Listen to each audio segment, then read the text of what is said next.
All right, we are here, ready or not. Ready or not, we are here. Let me give you a taste of my new music.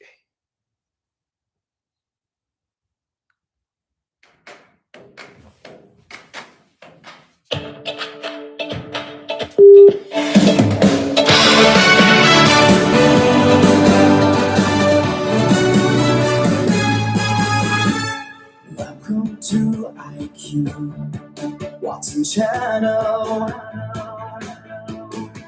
You are about to enter the extreme logic zone on the Ask IQ show.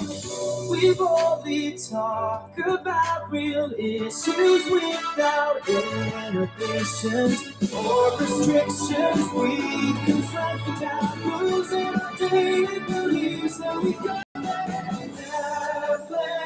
elevate your brains. Elevate your mind and let's have a real conversation. Quit being a victim. Stop projecting. Stop the playing. Elevate and take charge. Do all you wanna make.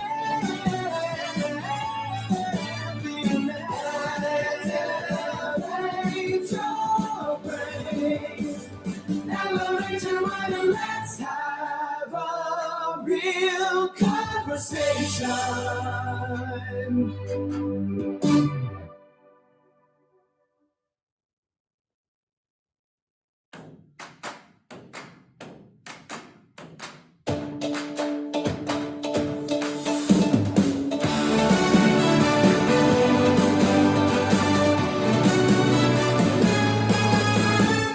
Welcome to IQ Watson channel. How about that?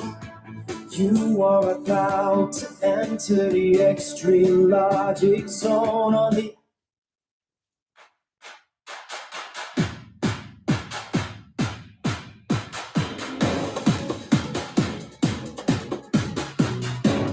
Where are your chats, guys?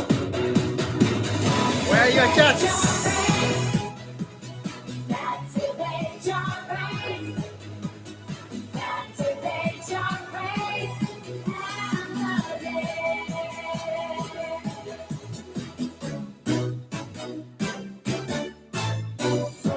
Welcome to IQ Watson channel. You are about to enter the extreme logic zone on the Ask IQ show. We boldly talk about real issues without inhibitions or restrictions. We confront taboos and outdated beliefs, and we go there. How about that? Activate your brain. Wimbo iko seti ya songa set.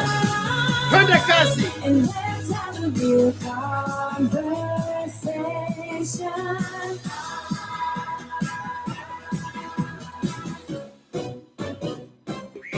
Quit being a victim. Stop projecting. It's gonna stop the play game. Elevate and take charge. You are a man. Being Is the microphone okay? Is the sound okay? activate your brains. Elevate your mind. Let's have a real conversation. Activate your brains. Operation. Kijana Maluku amefungua kazi 200 Kenya shillings with a message Wibo iko set. Nyasonga set. Twende kazi. Activate your brains. Operation. Elevate your brains. Activate your brains. Activate your brain. Operation. Elevate your brains.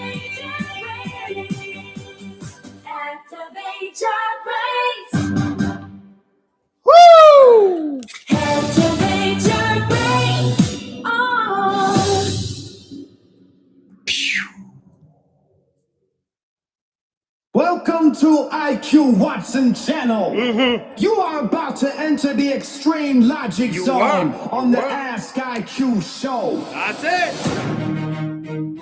You are so welcome. Oh, we boldly talk about real issues without inhibitions or restrictions. We confront taboos and outdated beliefs, and we go there. Activate your brains, elevate your mind. Super sound quality with who? ABC House Designs. I am actually using the MacBook microphone instead of iPhone 17 microphone. That's why I keep asking you if it's good, because I wanted to make sure we are getting quality sound. Let's have a real conversation. Quit being a victim. Hey, stop projecting. Hey, stop the blame game. Hey, elevate and take charge.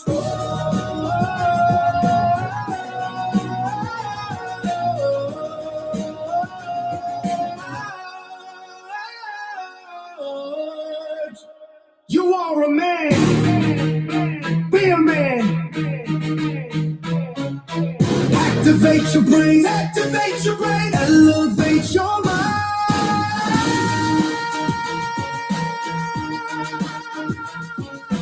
Join the combo, leave the lies behind.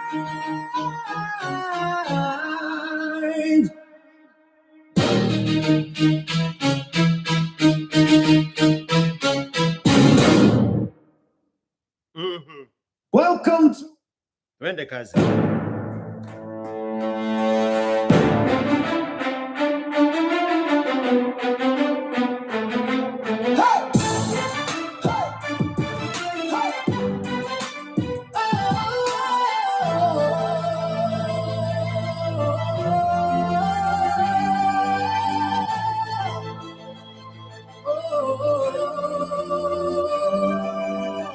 Welcome to IQ Watson channel. You are about to enter the extreme logic zone on the Ask IQ show. We boldly talk about real issues without inhibitions or restrictions. We confront taboos and outdated beliefs, and we go there. We do. Activate your brains, elevate your mind, and let's have a real conversation. With being elevate them, stop projecting, stop the blame game, elevate and take charge.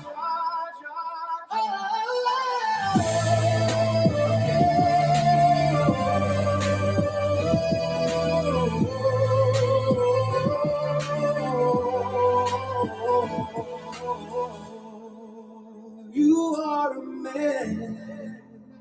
Be a man. Activate your brains, elevate your mind. Activate your brains, elevate your mind. Join the combo, leave the lies behind.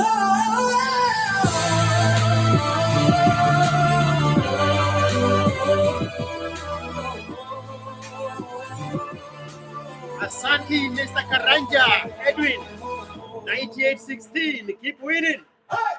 Booyah. Activate your brains, Elevate your mind. elevate your mind.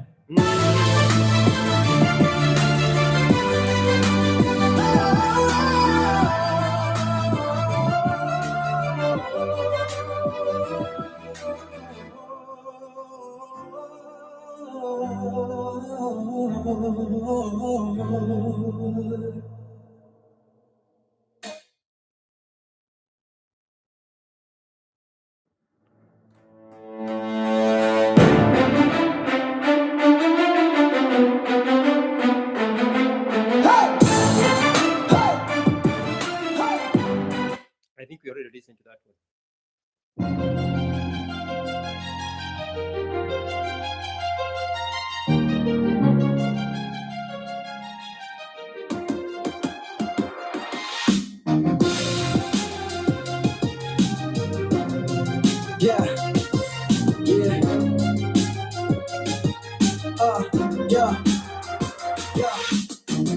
to the zone where we break it down. Extreme logic and session, step up, wear the crown.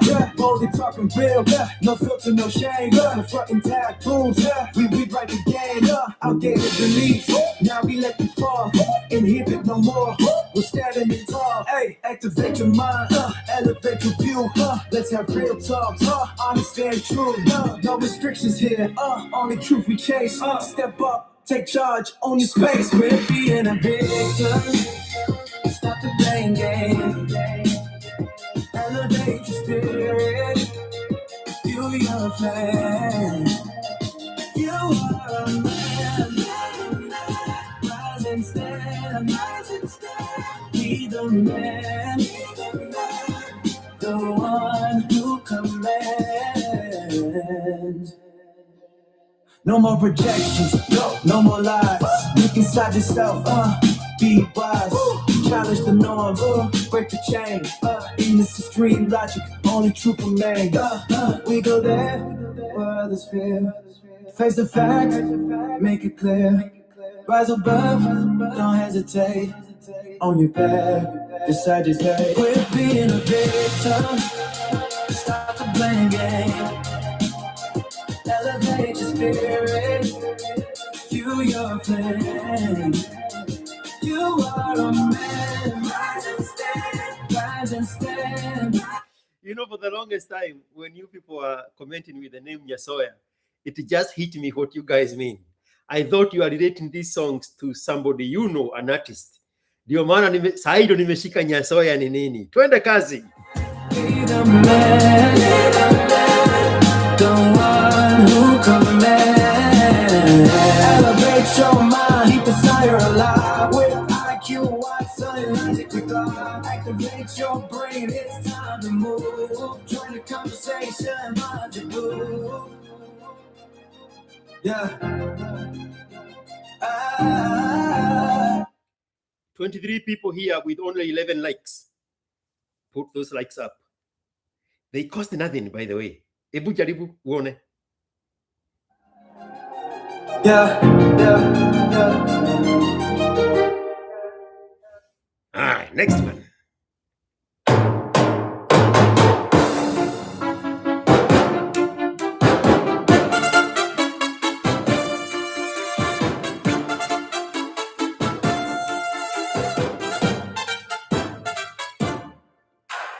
Welcome to the zone where we break it down. Extreme logic in session. Step up, wear the crown. Boldly talking real, no filter, no shame. Confronting taboos, we rewrite the game. Outdated beliefs, now we let them fall. Inhibit no more, we're standing tall. Activate your mind, elevate your view. Let's have real talks, honest and true. No restrictions here, only truth we chase. Step up, take charge, own your space. Quit being a victim, stop the blame game. Elevate Kijana Maluku, my top fan. Take the device, my top fan.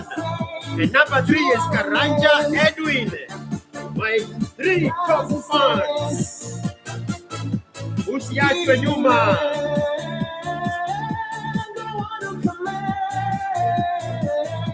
No more projections, no more lies. Look inside yourself, be wise, challenge the norms, break the chain. In this extreme logic, only truth remains. We go there where others fear, face the facts, make it clear. Rise above, don't hesitate, on your path, decide your fate. Quit being a victim, stop the blame game, elevate your spirit, fuel your flame. You are a man, rise and stand, be the man, the one who commands. Elevate your mind, keep the fire alive. We'll make you a time, and let it return. Activate your brains, it's time to move. Join the conversation, find your groove. Join the conversation.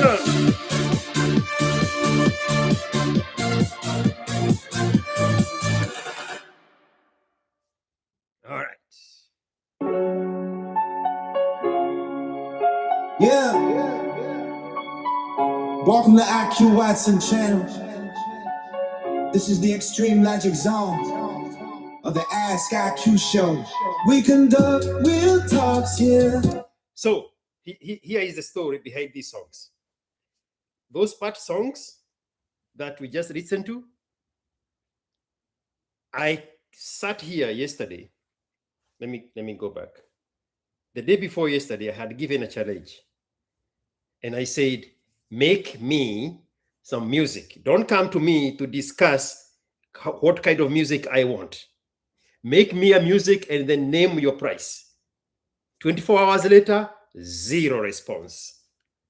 So yesterday I got home from Dallas and I sat here and I said, who would be the best person to make IQ Watson's music better than IQ? Ian Light Official, put some message on that super chat. And thank you for the super chat. Do it again, but this time with a message. So I sat here yesterday evening around 4 o'clock. And the previous songs that you already had, I just put my own lyrics and created the music. And then I was like, wait a minute. I can use my own words. I can use the same words I have used on my X posts. So now these last two songs, before we get started, they are all carrying the lyrics of the posts I have made on X. You can pick a sentence, you can look it up on X, and there is a post from me I have made about those topics. Here we go. Two more songs. One more song after this one. Yeah. Welcome to IQ Watson channel. This is the extreme logic zone of the Ask IQ show. Move the lights up. We conduct real talks here. We'll see to let the wood wide. Nothing is off limits. Nobody is off limit. Yeah. The mark of the man is dependability and reliability, and he delivers the truth and honesty. Gentlemen, minimize your needs, uncomplicate your life,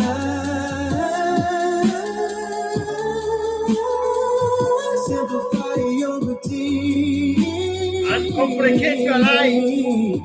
Simplify your routine. Always have something to look forward to.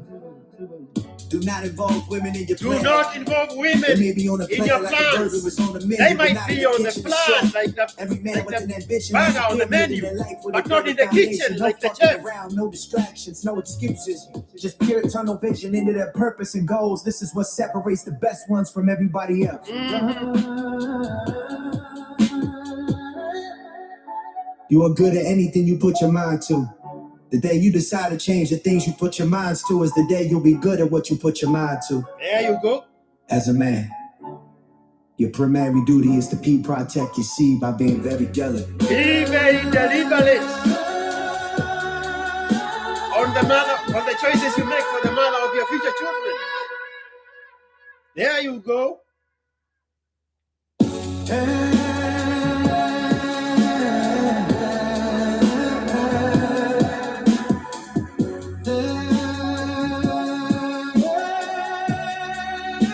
Major Minor, Emma, karibu.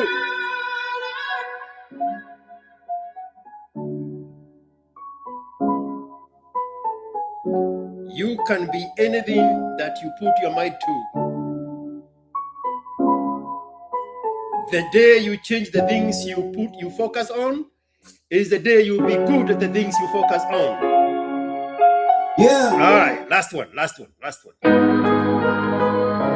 Welcome to IQ Watson channel. I don't think it's that. This is the extreme logic zone of the Ask IQ show.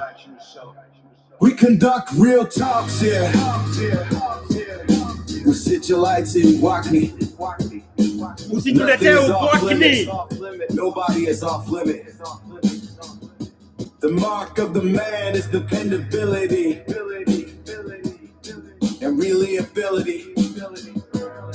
And he delivers the two with honesty. Gentleman.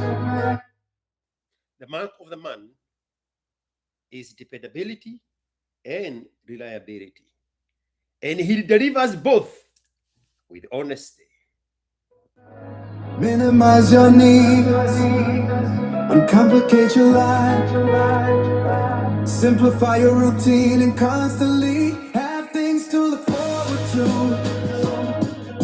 Do not involve women in your planning. They may be on the plan like a burger's on the menu, but not in the kitchen. Like a chef. Every man with an ambition has a period in the. Do not involve women in your plans. They might be on the menu like a burger, but not in the kitchen like the chef. They build a foundation, no fucking around, no distractions, no excuses.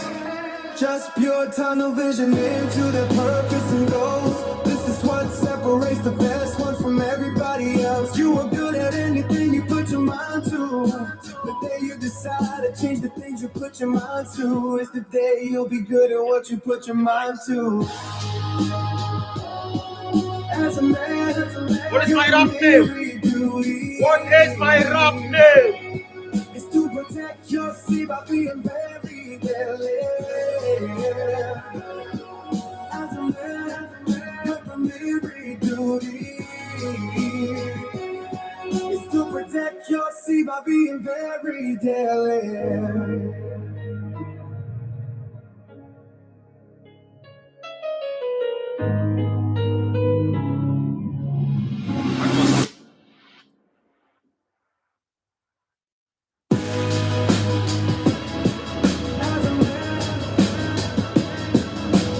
Lil Watson.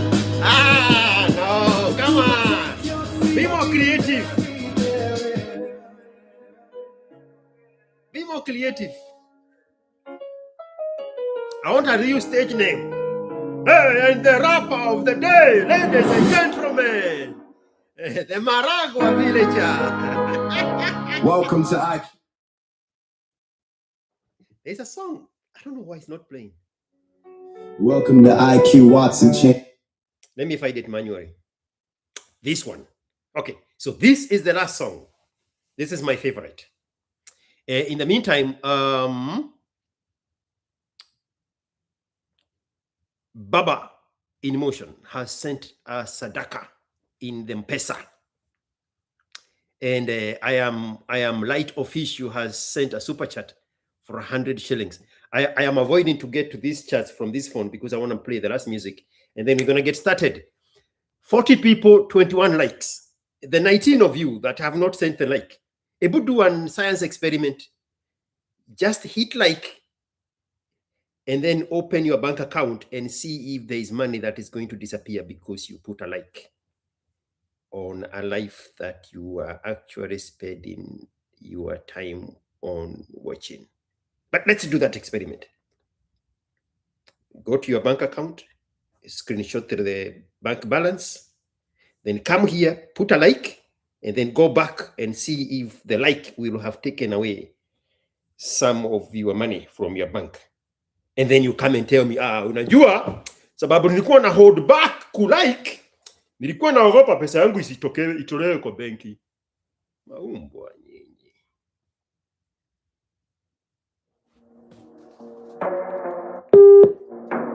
Last song. Yeah. Welcome to IQ Watson channel. This is the extreme logic zone of the Ask IQ show. We conduct real talks here. Nothing is off limits. So all the lyrics on this song are posts I have posted on X. All of them. I went back to my post on X and I picked up some phrases that I've put there, and I compiled them and made this song. That song, we get started. Put those likes up. Oh, so 8 people have discovered no money disappeared from their bank when they liked. 11 more to go.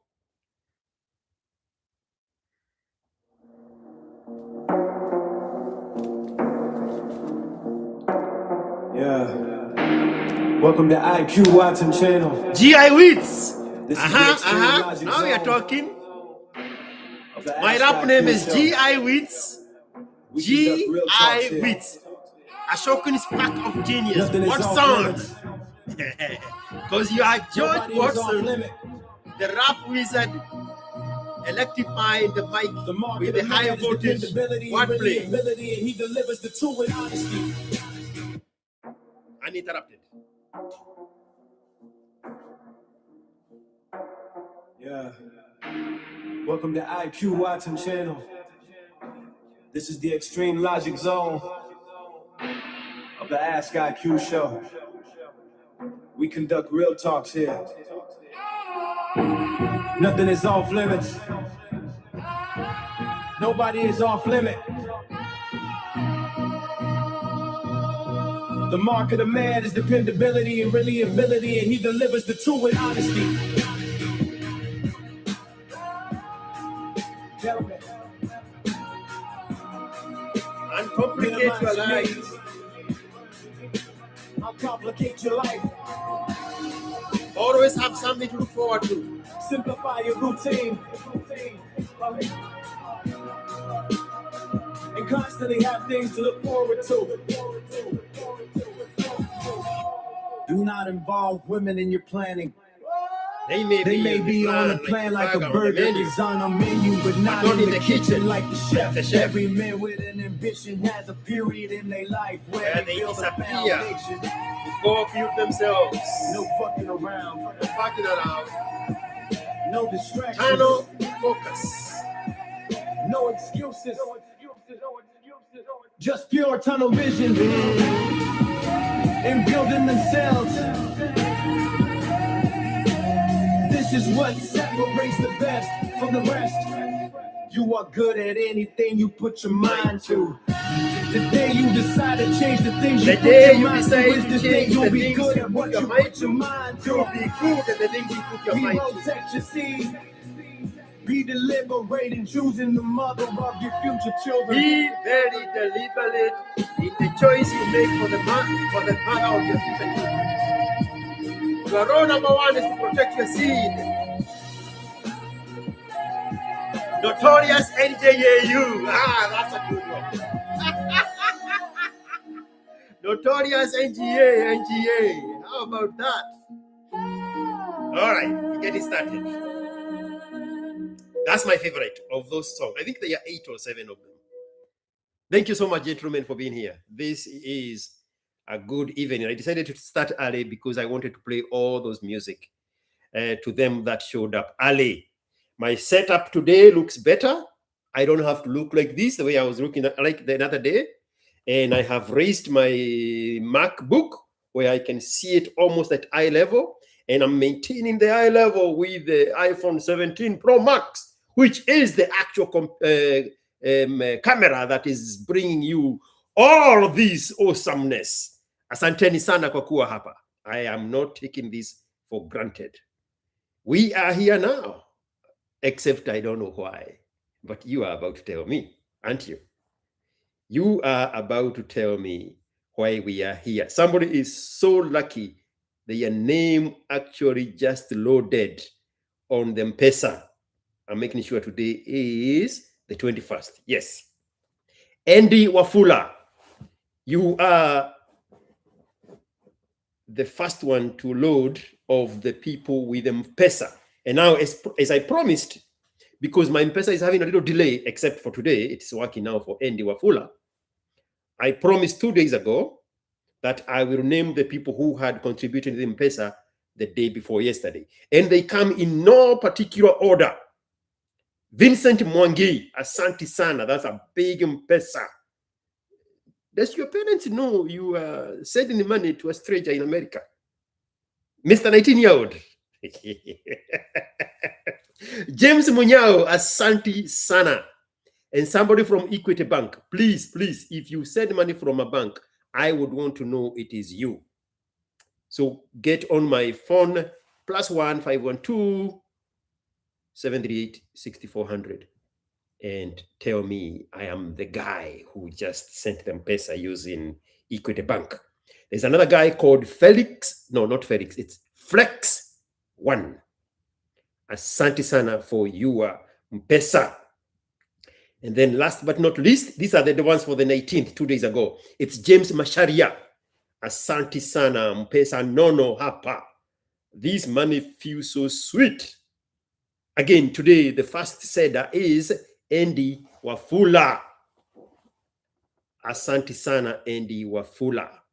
All right. Now, I can activate my stream on this small screen. So I can, I need a premium account. So I can go back, I can go back and reach the very first people and tell me if this phone is interrupting with the sound. Everything that's not working, just let me know so that we can iterate all these things together. I'm coming back here to say thank you to Kijana Maluku with your 200 super chats. Asante sana. When you said a super chat, please add a message so that we can flow with your thought process. And then there is I am light official, 100 shillings with a thumbs up. There was another one. Okay, it's those two for now. Asanteni sana, let's get this show started. So that was my music. I sat here and created it all by myself. All 99 years of me. Guishi. What do they also know how successful you have made in me? Oh, how else will they know? This guy here, are you 20 yet or are you still a teenager, Mr. Trevor Noah? This guy is the epitome of success becomes an identity. Success is not something you go out there and look for. In April, you will be 20. This guy is still a teenager, bro. Man. This guy is the epitome of success is an identity. And we talked last time about identity. I still need time to cut that video because it's a very powerful message there about the power of identity. At the time, last week, we were talking about the Kikuyu guys that are given by their mothers female names and the ramifications and the effect of those names on a boy child. But this guy here has decided that my identity is success and everything he touches. We know this guy when he was 18 years old on X. Brian Ngodi Juma will remember. We used to sit him down on the spaces and we would tell him that he is very good in comedy and he needs to monetize that. We are actually the ones who improved on him to change his name to Trevor Noah, to mirror Trevor Noah from South Africa. But this is Trevor Noah. Noah is black in French, N-O-I-R. And we told him he needs to find a way to monetize this talent. Look at him now. And then some lazy somewhere, the only thing they can see with what he's doing is to hate. Who bewitched you? Were you brought into this world in the same assignment category like Judas Iscariot, that you are going to be the carrier of curses? How do you Hurumiagi? Anyway, asante sana, Mr. Trevor Noah, Mr. 19-year-old. So the stream is working good. I have figured out how to get better quality with the computer microphones. All right. We are going to make this space very short. Space, life, whatever you want to call it. Because I want to also have time to go back there and capture some of the good stuff we talk about and edit them and push them onto YouTube as short videos. So when we prolong these conversations, a lot of stuff get lost in the translation. So as we increase the frequency of our lives, we are going to shorten them so that we have concrete messages going on to the production for edited videos. I don't know why I'm here, so you guys have to tell me what you want to talk about. As you heard from the song, me, I can talk about anything. Me, I'm not restricted to anything. Nothing whatsoever. Nothing whatsoever. Can you hear the music playing in the background? Is the music playing in the background?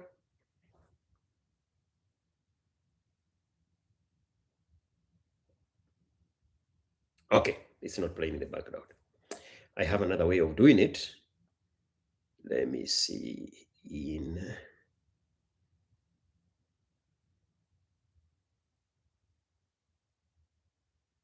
How about now? Is the music playing in the background? Ah, sorry. The problem is here. IQ show. You are so welcome. Whatsoever. Nothing whatsoever. Can you hear it? We boldly talk about real issues without inhibitions or restrictions. Okay, I've gotten my answer. It cannot play because I'm using the same speakers as on here. So, okay, am I back? Is this me speaking or is this the phone speaking?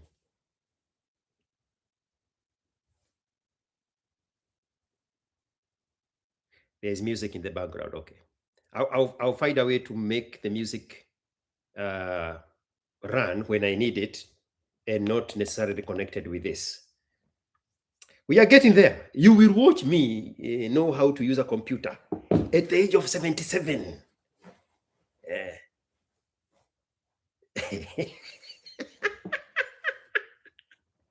Yes, I am back. Asante sana, Mr. Menjamaina.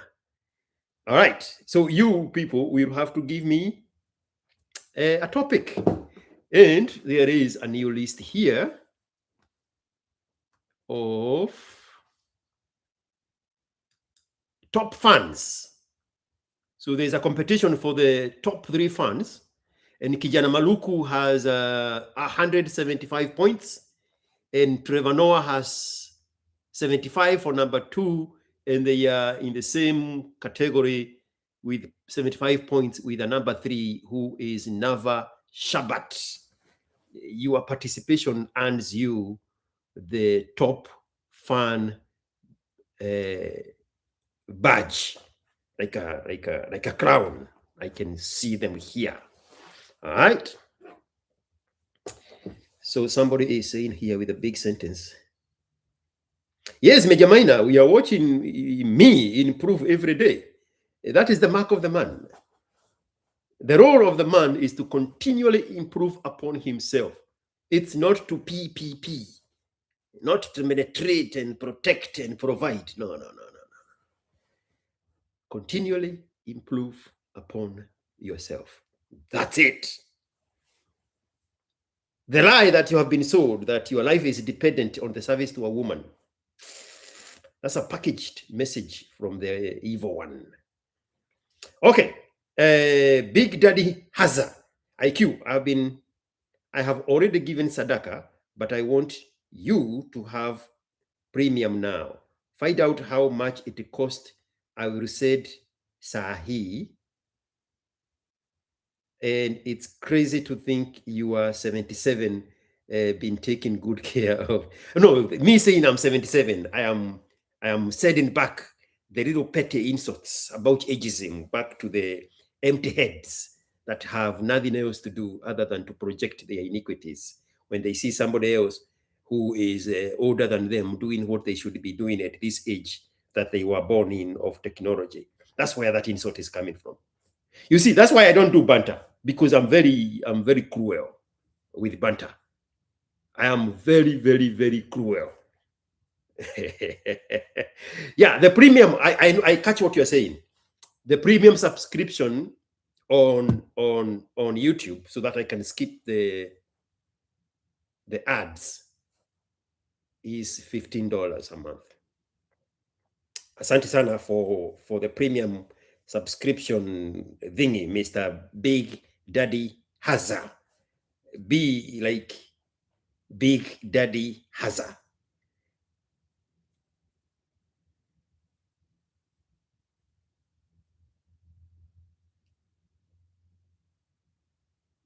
Hey, I am light of issue. The title Weed Wednesday, Dio Imenileta.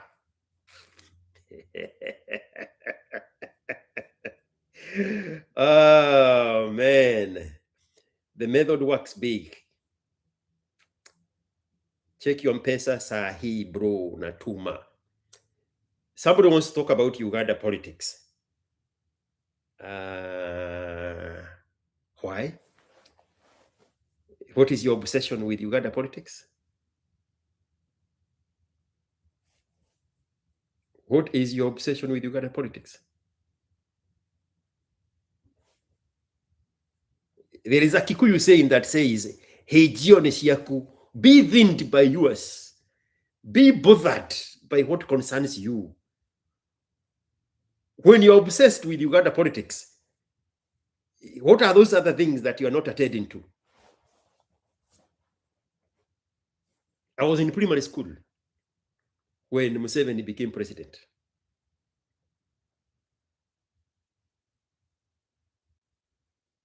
I was in primary school, started 6 or 7, when Museveni became president. National Resistance Army, National Resistance Movement. Let's go back. Let's put an age to it. I was 14 when Museveni became president. 4 decades. Pay attention to what I'm going to say. It's loaded with insults. 4 solid decades. If I got obsessed with NRM and NRA of Uganda, I would have been swept in that whirlpool of being obsessed by what Museveni is doing and what Museveni is not doing, and how he is abusing his people, and he is contravening human rights, and he is becoming a dictator that he had promised that he will never be. 40 years! I would have been obsessed with the turns and twists of Yoweri Kaguta Museveni. In that time, he has met President Reagan. He has met President Clinton. He has met President George W. Bush.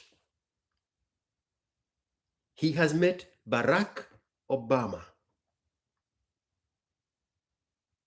What is in there for me in the obsession about Museveni?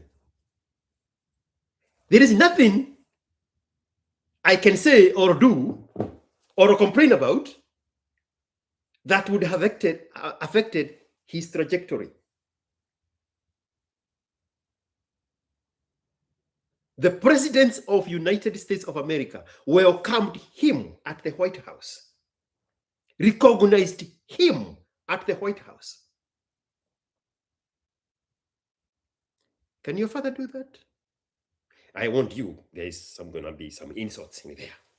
Usiseme sikukwambia.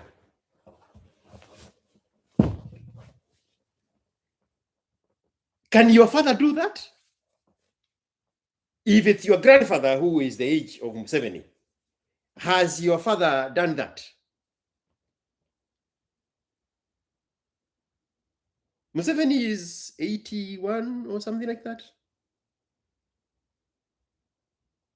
I watched an interview he was doing with a brown woman. I think it's a black woman. Maybe a brown woman. Did you hear his thought process? At 81 or 82. Did you hear his faculties? Can your grandfather do that? Nyinyi munamebaka mizigo isiyo yenu.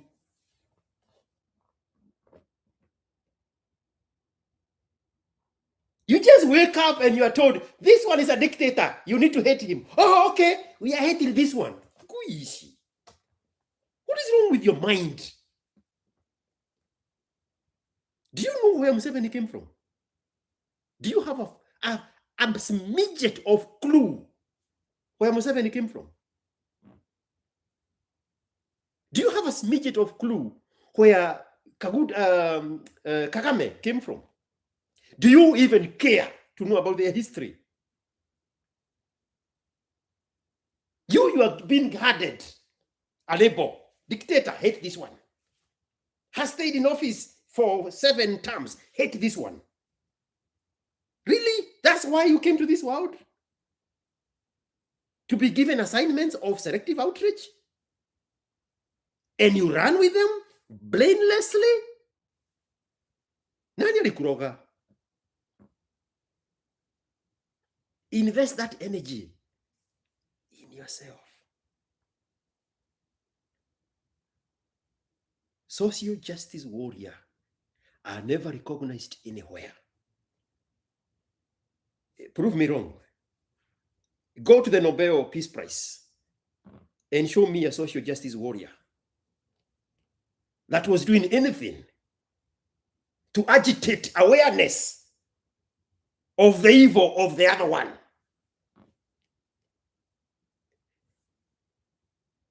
I know you want to jump in to say, oh yeah, there are social justice warriors. Aha!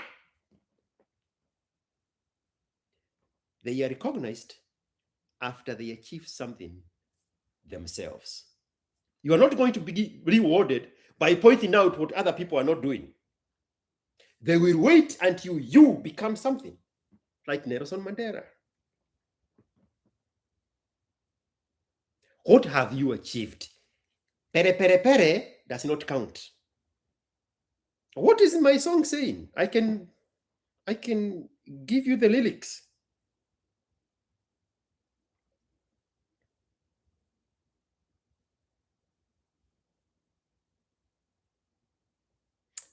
I sent myself the lyrics. I wrote the songs.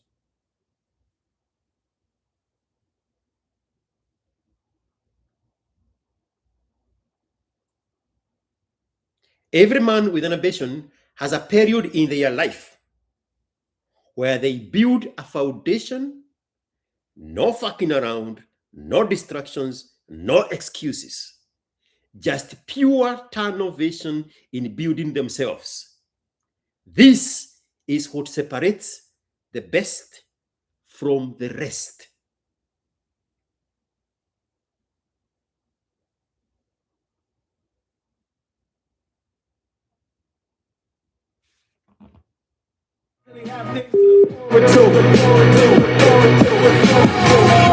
Do not involve women in your planning. It's coming. They may be on the plan like a burger is on a menu, but not in the kitchen like the chef. Every man with an ambition has a period in their life where they build a foundation. No fucking around. No distractions. No excuses. Just pure tunnel vision. And building themselves. This is what separates the best from the rest. You are. Do that. Wacha na Museveni. Wacha Kasese. Do that. If you have a problem with the leadership of Museveni, go in isolation, build yourself, take a break for 7 or 10 years. Then when you come back, pick a country and become a better dictator of that country. Then you show us, by example, how best to be a leader. But don't be the frog in the water, making noise when the cows are drinking water. Nani alikuroga to that position? Haumjihurumiagi. Hakuna wakati nakaa unasema, na kweli, kwa nini mimi tu ndio niko hapa chini kama chawa? Kila wakati pepe. Nikiona mtu akifaulu mimi ni kazi yangu ni pepe. Nikiona mtu akianza gigi yake kazi yangu ni pepe. Nikiona Trevor Noah ame master the art of connecting with the people, na wana reward for his effort, kazi yangu ni pepe. Haujiulizagi kwani Mungu yangu ananichukia namna gani? Hakuniweka hapa. Alinipea assignment ya Kain ya kuua. Alinipea assignment ya Judas ya kuwa Iscariot.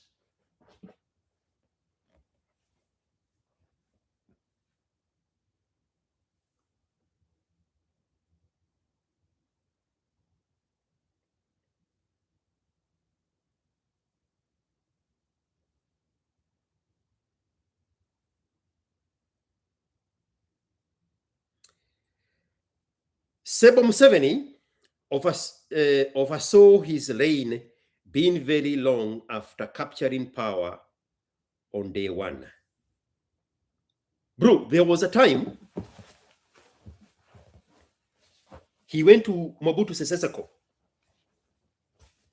and he made a gentleman's handshake agreement with Mobutu Sese Seko that he's going to hold just for 1 week from supporting Obote, because he wanted to advance to the northeastern side, the area of the Karamajongs.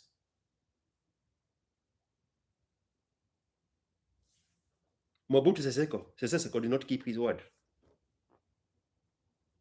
He supported Obote, and Museveni swore by his mother's bad blood, when I get to power, I will eliminate you. That's what he did. When Museveni consolidated power, he got help from Tanganyika. And he got just enough guys to push back the Mobote army. And he occupied that region. I can't remember the name of that region. And that's what he needed to make it possible to advance to the capital. The moment he solidified power, first order of the day is to remove Mobutu Sese Seko. You people are worried about Venezuela. The guy from Venezuela being picked up in the middle of the night in pajamas by Donald Trump. Museveni did exactly that with the president of Zaire, modern day DRC, Mobutu Sese Seko, and replaced him with Kabila the father before Joseph. Wewe umezaliwa juzi kama Museveni amesahu miaka 35. Na ndio mjuaji ya dictator. Look at the story of Kagame. He needed just enough soldiers to penetrate on the border of Rwanda and Tanzania so that he can take control. This is after the airplane that killed 2 presidents. He needed just enough soldiers to secure the area around Lake Tanganyika. He went to Museveni Museveni said, you can have 5,000 of those. He marched with 5,000 soldiers, secured that section that he needed to secure so that he can advance to Kigali and take hold of power. And now you want to call him a dictator. How do you fuckers simplify shit? You think that life is made of small talk. Life is made of people who sit down and project the energy of the women. Because women are like, oh, usifanye hivyo, utaua wamama, utaua watoto. Sasa ni vijana wenyewe wataenda kukufa. That's the energy you want to take to the battleground. That's the energy you want to take into the leadership of a country. Go tell your God to make you a woman. Because manhood is not looking good on you. There has never been in a time in the history of humankind where men were hesitant. Somebody asked me on the first day I did the live, in this same comment section here,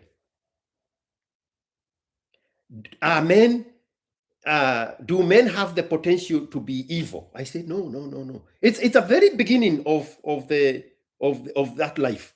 You can find it maybe within 5 minutes. No. Men don't have any potential to be evil. Men have the potential to be dangerous. Women are the ones that are created with the nature of evil. It's not something bad. The evil here is not bad. It's just their nature. Men are created with the potential to be dangerous, just like God, who created them in their image. There's something Jordan Peterson says all the time. A good man is a dangerous man who has found out how to keep that potential of being dangerous in wraps. But don't confuse him being peaceful as a sign of weakness, which is now why we say a man should never be weak. The opposite of weakness is not strength. It's the danger that comes with the strength.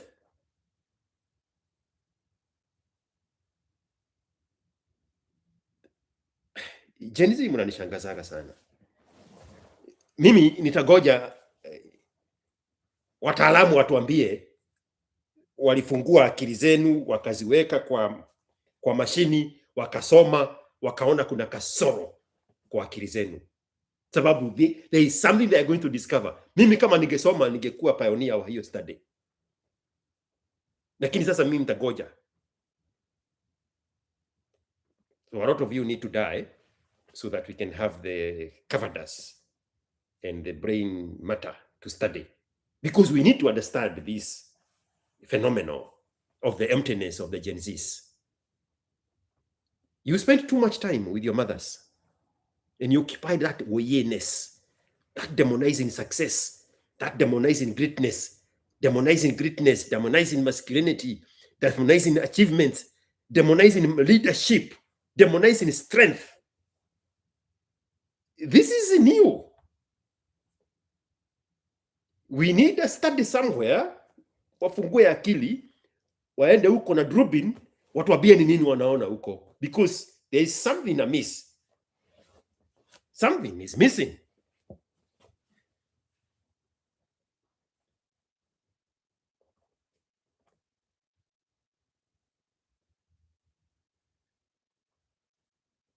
Remember the case of the seed swindler from Uganda.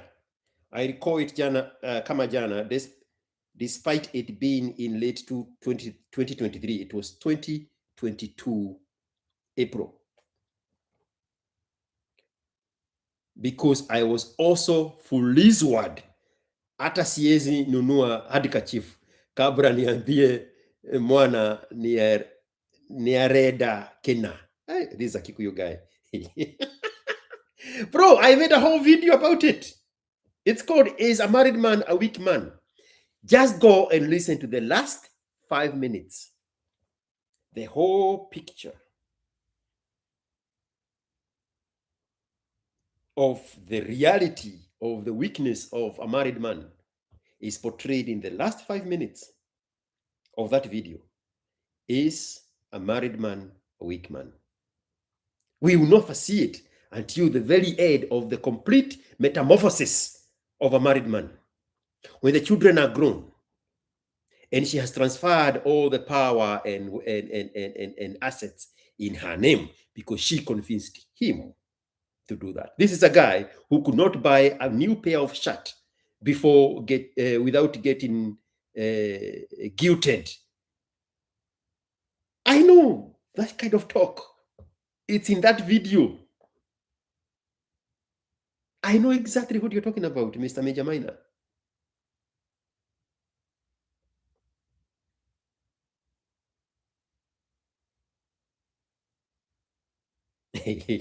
Ulifurizwa Julai. Chukua mic utupigie hii story.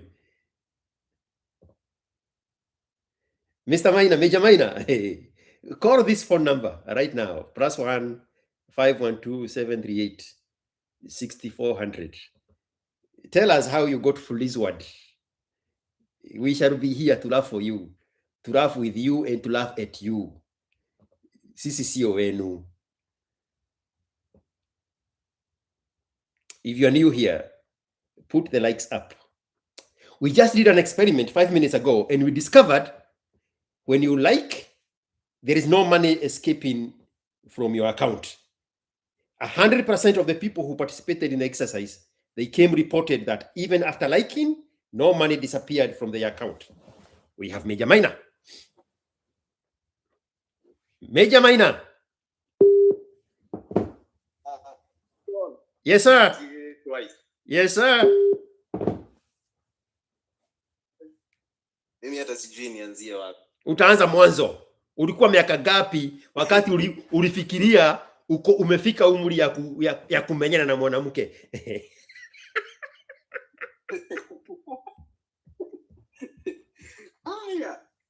Hiyo 2022 niliturn 23 years old. Wewe.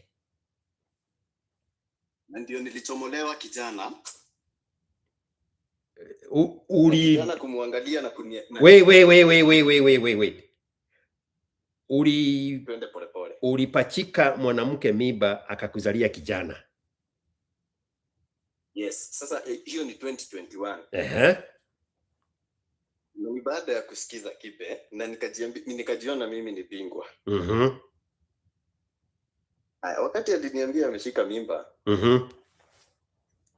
Wakati wa live shows za Kibe pia yeye alikuwa anafanya hizi phone calls. So one day nikampigia na nikamwambia wait. What do you mean alikuwa anafanya phone calls?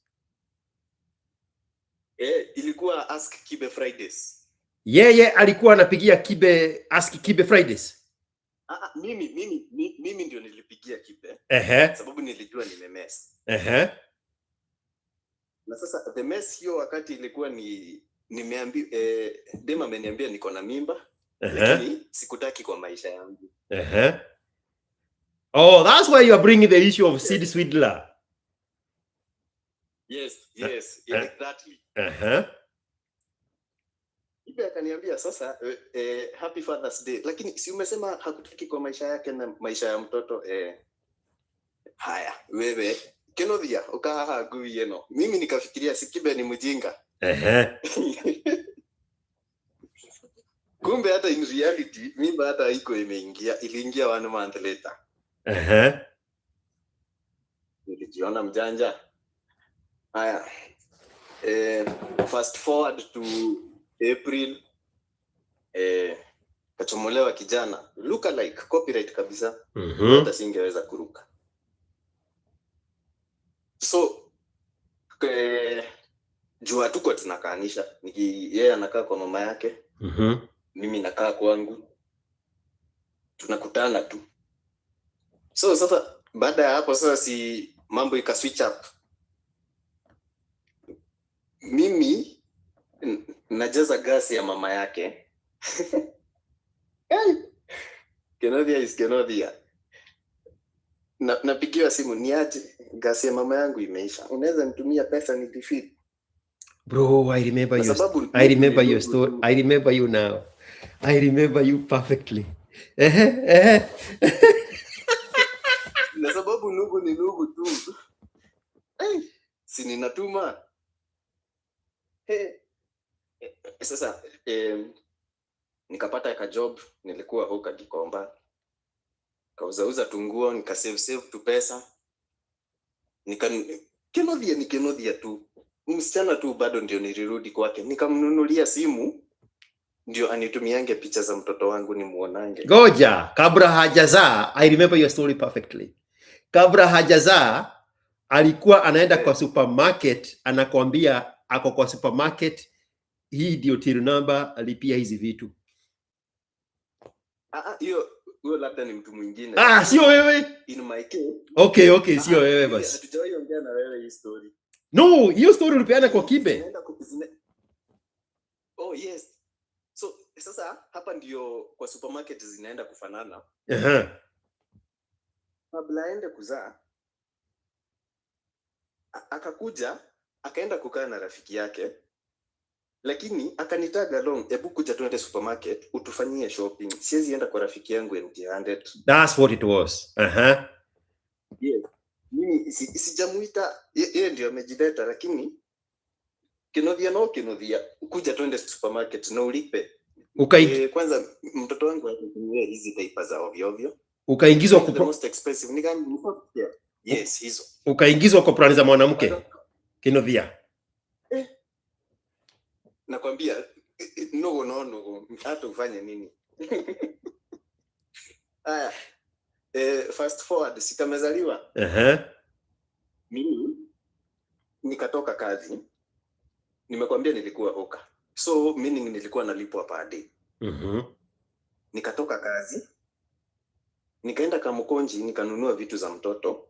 Alafu nikaenda mpaka Murang'a. Nikamkalisha. Alafu sababu hospitali ya serikali wanaume hawaingie, nikafukuzwa mimi nikaenda kwetu. Napigiwa simu saa 6, ni aje hata mtoto amezaliwa. 6 very early in the morning nilikuwa juu ya nduthi kupigwa na baridi mpaka hospitali. Murang'a General Hospital. Now. Yes. Now this is the catch. Pale kwa birth notification yeye alienda akasema ako single. Hajaolewa. Na hii sasa inakuja kutie up later, juu nikienda kuchukua birth certificate haingeandikwa jina yangu sababu the mother is not married. Niliingizwa aje, enda kwa lawyer, signing msign affidavit, mseme you are married, ndio jina yako itokee kwa birth certificate. Wewe. Kuna kitu naweza fanya bila kumu-involve. This is something I could have avoided sababu aliniambia from the beginning sikutaki kwa maisha ya mtoto wangu. Na Kibe akaniambia the same, kama umeambiwa hivyo, hiyo mimba sio yako. Lakini Kinodhia ni nani? So now, that is the mess. Sid Swindler. Nimekumbusha hiyo story sababu nimesema siwezi jinunulia kitu without being guilty. Unavaa aje kiatu mpya na mtoto wako anavaa nguo za 1 year ago. Yes, that's the language. Ukiona mwanaume amevaa vizuri ni kumaanisha ha take care na familia yake. Yes. And so now this all ties up sababu mimi nilimwambia ni aje nilikuwa najijua hatuwezi kuoana. Lakini sababu Kinodhia ni Kinodhia, I thought I had gained access to free sex and daily sex. Nikamwambia kuja tukaanishe. Eventually nini ilifanyika? Alibeba tu vitu twangu tote. Wewe. Remember this guy is about. I am sure umeshaiona hiyo tweet ya Kibe aliweka ya Mr. Dixon Kinodhia kanini kera. Ya mattress imemwagiliwa maji. Kagas kameenda, hakuna sufuria hata vijiko na vikombe. Na mpaka curtain za dirisha. Na curtain za dirisha. Ufa ikawekwa kwa maji. Gitaa nilikuwa nimesave wakati wa corona ikaenda. na chessboard. Cut the long story short, ilirudishwa 0. Na sababu Kenothia ni Kenothia, mpaka umeweka accent ya Didi Nyoro. Nilirudishwa 0. Mimi ni wa Keharo. Kenothia. Ndio maana nabambikanga sana ukisema ukaa hagui eno. Ni sababu I am the gui. Sababu sio nangi. Mimi na Chill Out Records tuko the same WhatsApp. Vitu zikabebwa na zikaenda. Sasa hiyo wakati kazi ya uhoka imekatika and basically life yangu ilikuwa imesimama. Yeah. Because I went back to school. Nilikuwa nimeenda kusomea kukuwa mortician. So hiyo period ya kutransition kutoka shule mpaka ni get another job, ndio hii sasa kitu yote imefanyika. Nimefagiliwa kanyumba, kila kitu. Wow. Iliachiwa tu mattress mzee na ikamwagiwa maji. Udia ikija yesi konyo peno datigiro na gakope kamwe. Ndio hata ukisema wacha hata ni mzuri nimeachiwa mattress, wacha nilale for tonight, ukienda kulala unakuta iko wet. Ndio ukumbusho pahali upuzi yako imefika Kenothia. Na sasa sababu Kenothia ni Kenothia tu, nikamfuata kumtafuta. No way. I want to know what happened. You know, we can actually, badala ya we talk things out, si tukue tu tunalea mtoto together.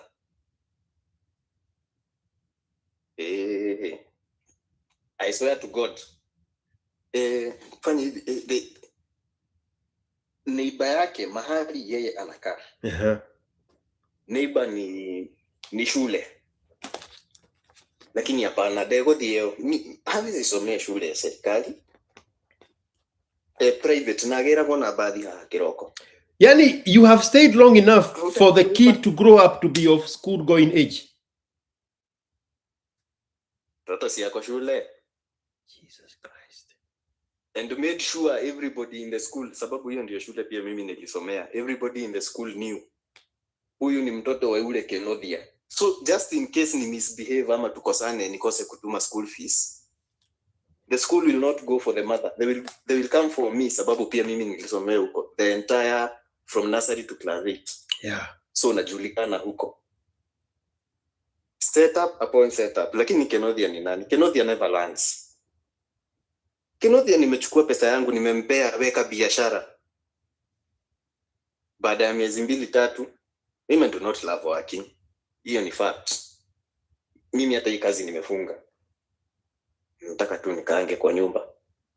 Fanya hivi kwa kila mwezi wewe nitumiange 5,000. Si uko na kazi, si unaosha maiti. Kenothia ni nani? Pesa ikichelewa, mshahara ikichelewa, wewe fuliza ulitumie, utalipa fuliza ukilipwa. Lakini my life does not stop. Si niko na mtoto wako si anajulikana kwenu na kwetu. Nikipigia mama yako nimwambie you are neglecting your son. I swear to God. Hapo nilijiingiza. I took a mushakwe and put it in my DMs. Straight up. I do not blame anyone. Yo, newe hiya kwa moneno. Mohera. I was 22.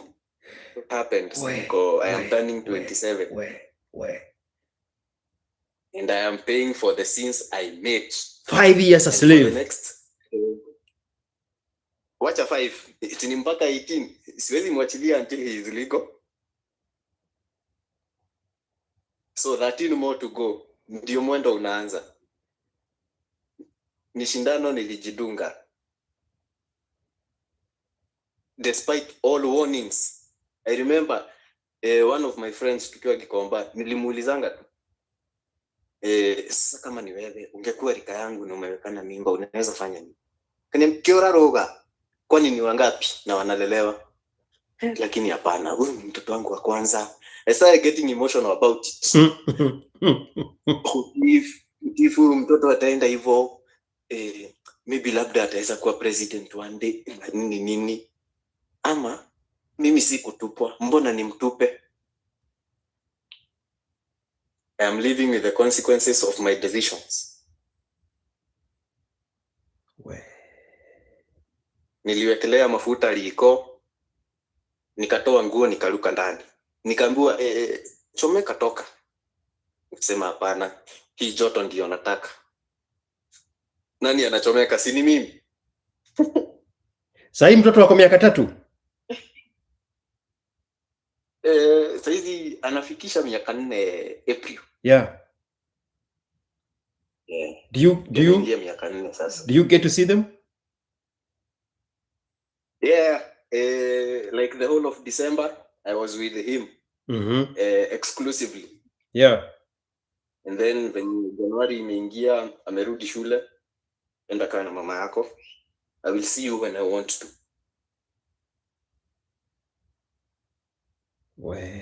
But we have a very good relationship with the boy. Yes, I often atida kinarwebo rwa daddy. Yeah. He keeps singing the song of daddy. Na wewe bado uko Nairobi ama uko Murang'a? Mimi niko Nairobi. Nakuanga route mbili, either Nairobi ama Murang'a. Yeah. Sababu I am contracted by one of the funeral homes. Yenye iko na branches huko. I do not want to mention them. And mtoto wako Murang'a? Mtoto wako Murang'a na mama yake. Na biashara alifunga? Biashara si alifunga. Na sasa anaishi kwa wazazi wake ama anaishi town? Si anaishi town. Murang'a town. So chances are analeta wanaume kwa nyumba pahali mtoto yako yuko. Ni mara moja ama mbili. Sasa niambia, this is a conversation we were actually having yesterday. Unajua nilichukuliwa nikadropiwa, nikachukuliwa nikadropiwa. Kwa like okay, ni sawa. Sababu this is all independent adult.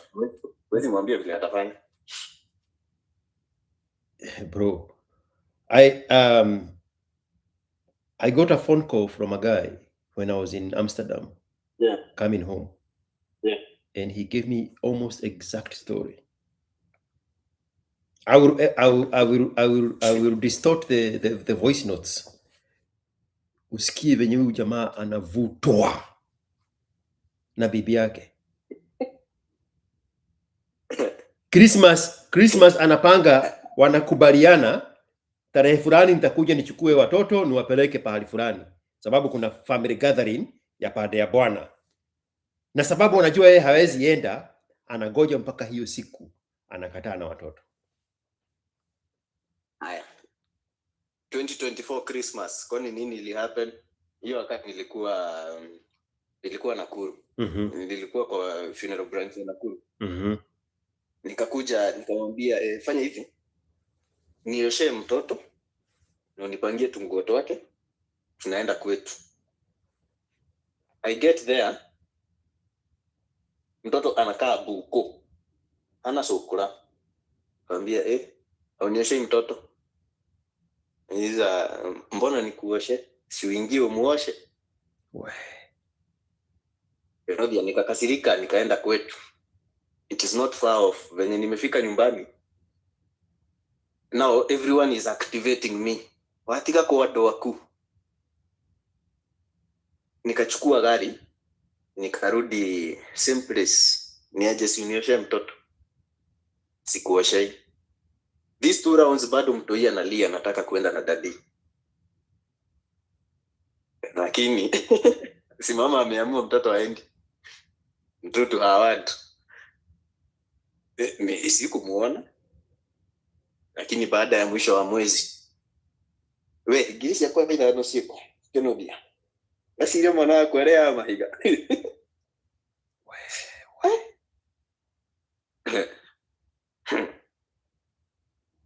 The mental drain men go through when the women are using the children as a weapon against the man. Yeah. It's underrated. I swear to God. Ajaribu tu asikie hivi nilionekana ama nilisikikana na msichana. Wewe ndo mara yako.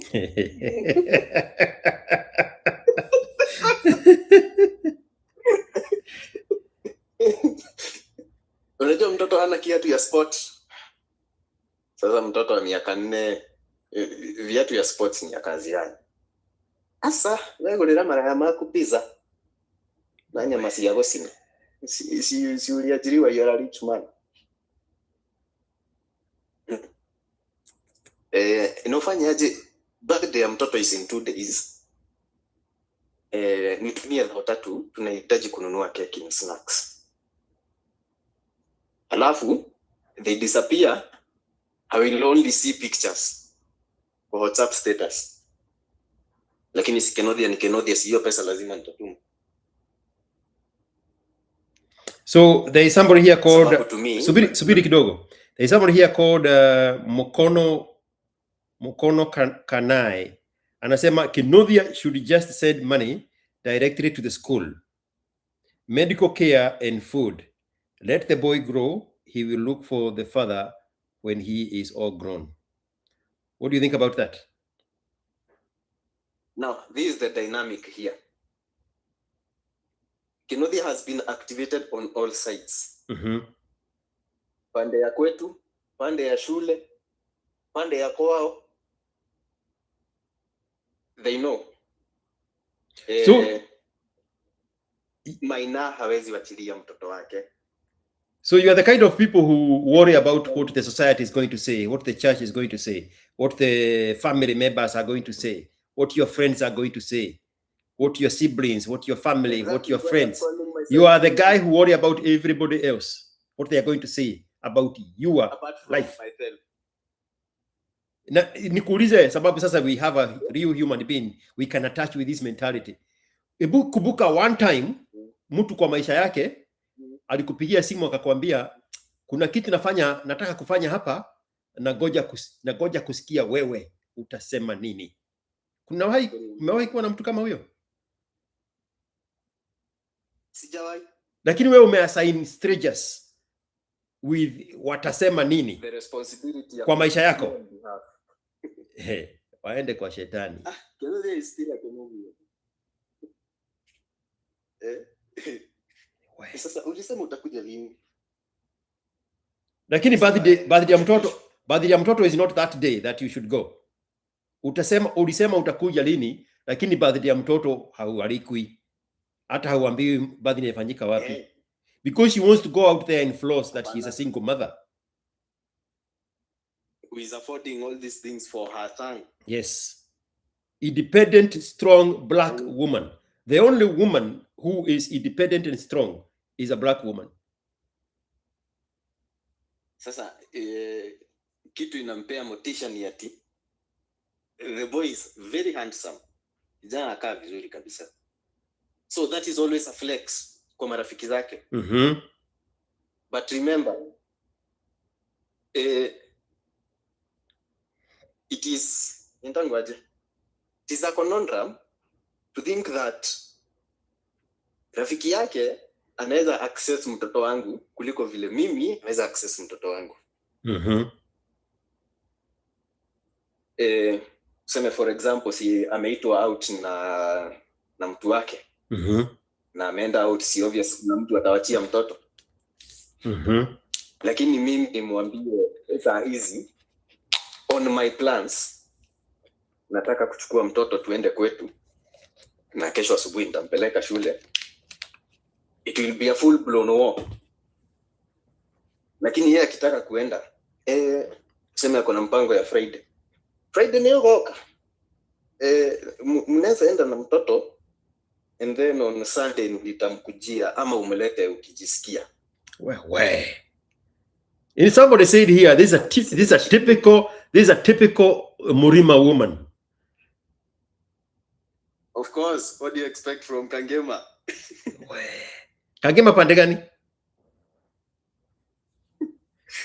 sijui niliendanga huko mara moja peke yake venye mtoto alizaliwa. Kamacharia. Back there. I don't know. I went to school those sides. It's beautiful landscape. There is a certain girls school hapo around.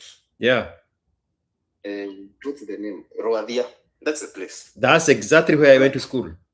There is a Rwadia shopping center, there is a Rwadia primary, there is a Rwadia Anglican church, and then there is a Rwadia secondary school. So apparently hiyo kanisa ya Anglican waligawiwa shamba na kuka yake. Blah blah blah. Some long story from that's the origin of side B. So somebody here, so, lakini subiri kidogo. There is Newton. Omoke, yeah, I'm very bad with names. Anasema Kenodia showed his vulnerability when he started following the kid, even after the lady had left. The parents from both sides already know his weakness. Wanakucheza ping pong. Yes. Wanakucheza ping pong. Sini pande hii. Ukienda nyumbani wapi mtoto? Pande hii ingine. Guilty tripping.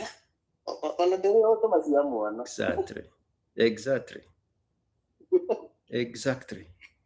You know? Yeah. Because she knows siwezi enda kwao kusema natumanga pesa. So I have been demonized on that side. So they know the kid will not be safe with me. That is the picture painted. And then number 2, kwetu amepaint picture huyu anapenda mtoto wake sana. That is why akimtaka anaweza mkujia, because najua siwezi sema nimenyimwa mtoto. Nitasema tu ni mimi siku anataka kujua.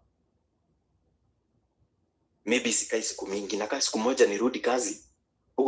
Nimeona nisimchukue. Yeah. You know. So the manipulation is on both sides. So what do you think? I remember Kipe saying, yeah, Kenodia run. I think I should have run. Mimi mngekuwa mnanishikia Marsabit na huko nikiwa tu nakimbia. Mngeenda huko mkutana na Mr. Wasike Jobless. Unauliza nini pesa maina? Nitakwambia tukiwa mbele. Nikiwa na 2 underwears na t-shirt ya kubadilisha. Na ID na chupa ya maji. So Jose anasema it seems wewe you are okay with the situation you are in. That's how it sounds like, unfortunately. Ni kujikubali. From the beginning, remember me saying ni mimi nilichukua hii moshakwe nikajiingiza. And so it is just the stage there. Ni bali makosa ni yangu, and so now I have to deal with the consequences. So Mathias is asking kama umefanya DNA, lakini wewe umesema ulipima kwa macho na ni copycat yako. Hata tabia, hata kutembea, na ni mtu hata tukaanishi. I know it sounds ridiculous. Kikuyu man. Muroragirwo na maitho, unapimiwa na macho, unaambia angalia hata masikio, hata unaona hata hii mapua hiyo, hata guka yako alikuwaga hivi. Now you carry that one with you.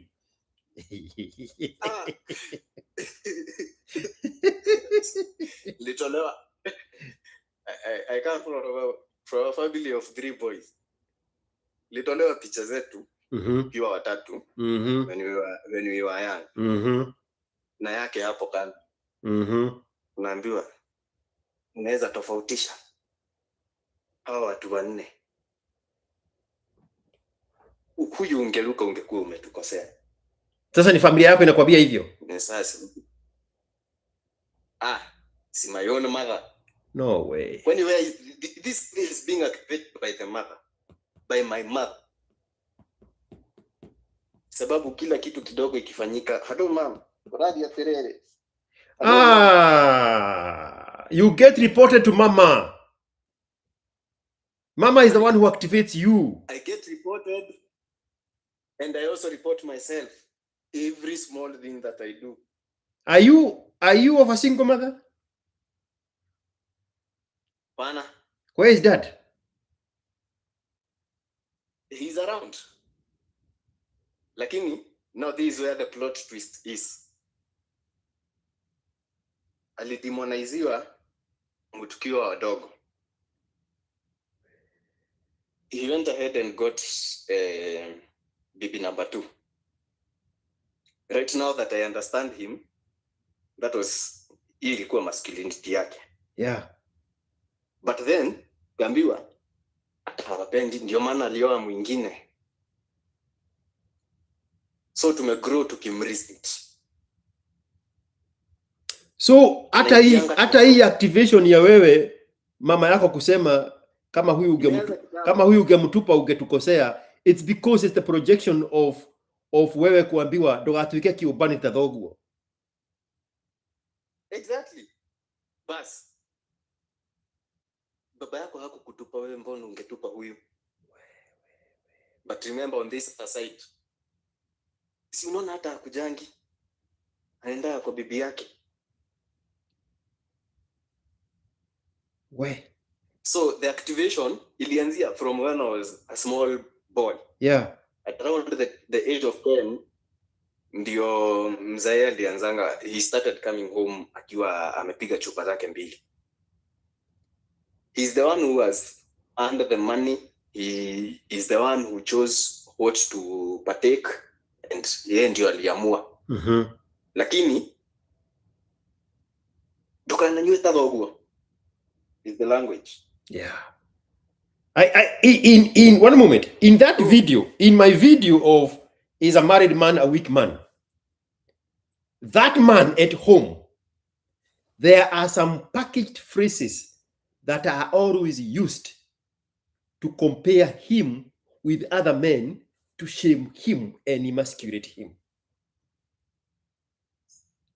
Don't be like this other one that has done this. Don't be like this one that has done the other. Look at the kind of family that you have. Don't be like them. So this guy, every time he wants to do something, he hesitates because there's so many voices of women in his head.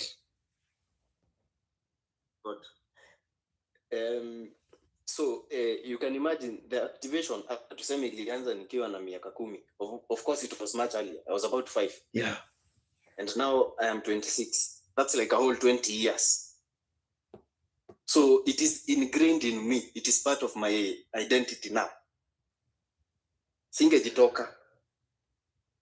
So message ya Kibe ilipitia kwa masikio hii ikatokea kwa masikio ingine. Mimi naona baba yangu, ninasikia gari imeingia, gate imefunguliwa, mzee ameingia. Heri nizime stima nijifanye nimelala, na asubuhi nitoke mapema amke.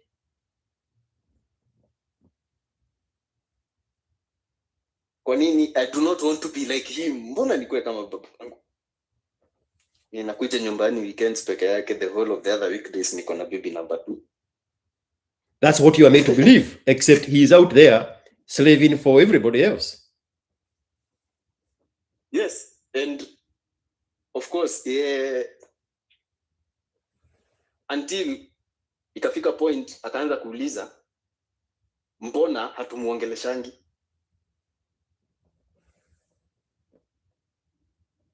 My sons don't talk to me. So now, after listening to you, ndio sasa ikaanza kuclick. Wait a minute. I do not resent my father. He is my father.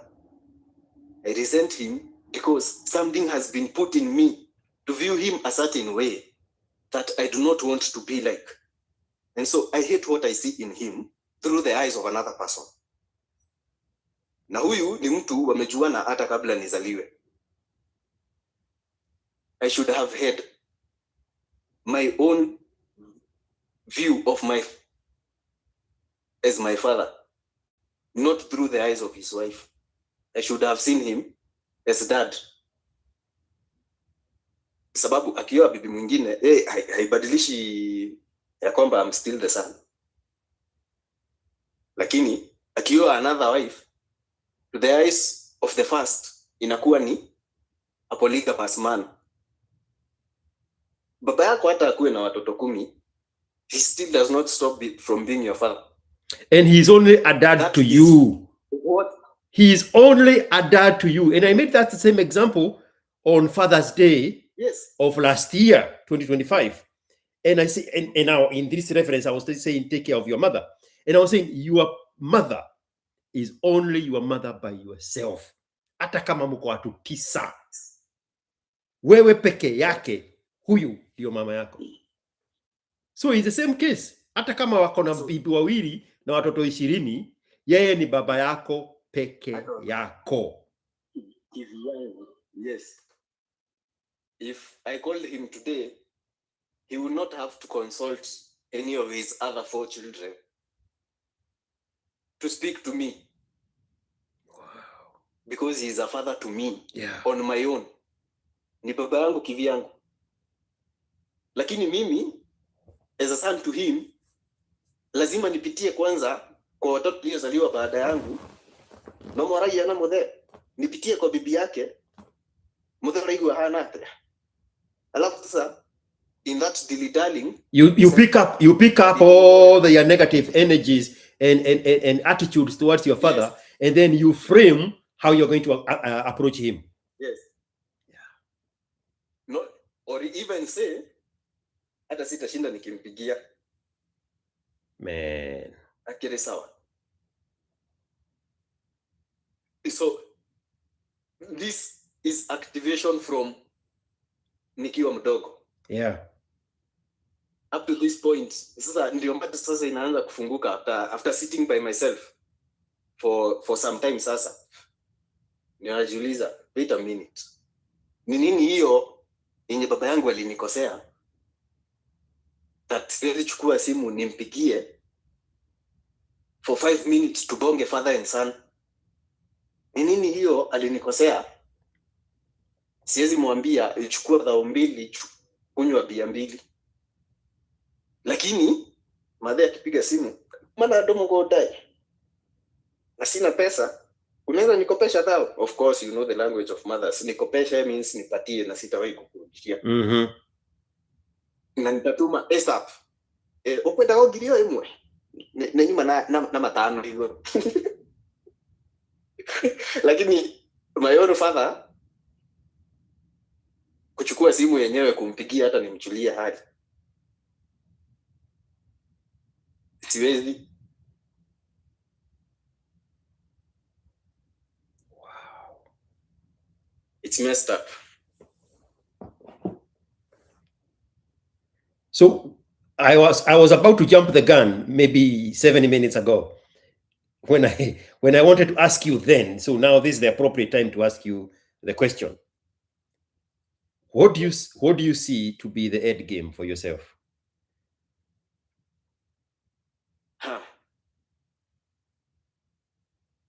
It's a very deep question. However, there's only 2 options for me. And I had thought of taking myself out. Lakini nikajiuliza, yani nitoke huko kuote, nitanie nguo, niuze bags, nioshe maiki, afu nijiweke kamba kwa shingo. Wait a minute. You are saying you had looked at all the options and you had seen committing suicide was an option? It was the only option. We are talking about last week, sio kitambo. I was envious of the wakufis I had been serving at the funeral. Whoa. I wanted to be free. Sababu of all these voices, you want to do something, but then before you do it, you have to consult. You asked what's the end game, and I said there are 2 answers. The other thing is I will try. Wacha punda akufe akiwa na mzigo kwa mgongo. Whatever I have put on myself, let me deal with it by myself. And let's meet on the other side. Either nikiwa nimemake it, nimemaliza shida, ama hii shida imenimaliza lakini bado tukae hiyo pande ingine. I am being very vague. I am not talking concrete nikisema this is the game plan, this is the thing I am focusing on. Lakini I'll give you a private call and explain to you why I am saying that. So the voices that are coming to you, the conflicting voices, they are only coming to you through the phone, the telephone. Imagine. There is nobody who gets on a matatu and come and knock on your door in Nairobi or wherever you are. They only reach you through the telephone. Don't you think inside 4 walls right now? Don't you think the telephone is the one that needs to die and not you? I mean, you are looking for options. Shouldn't the first option be block everybody, quieten the noise, remove the distraction and the disruption? I agree.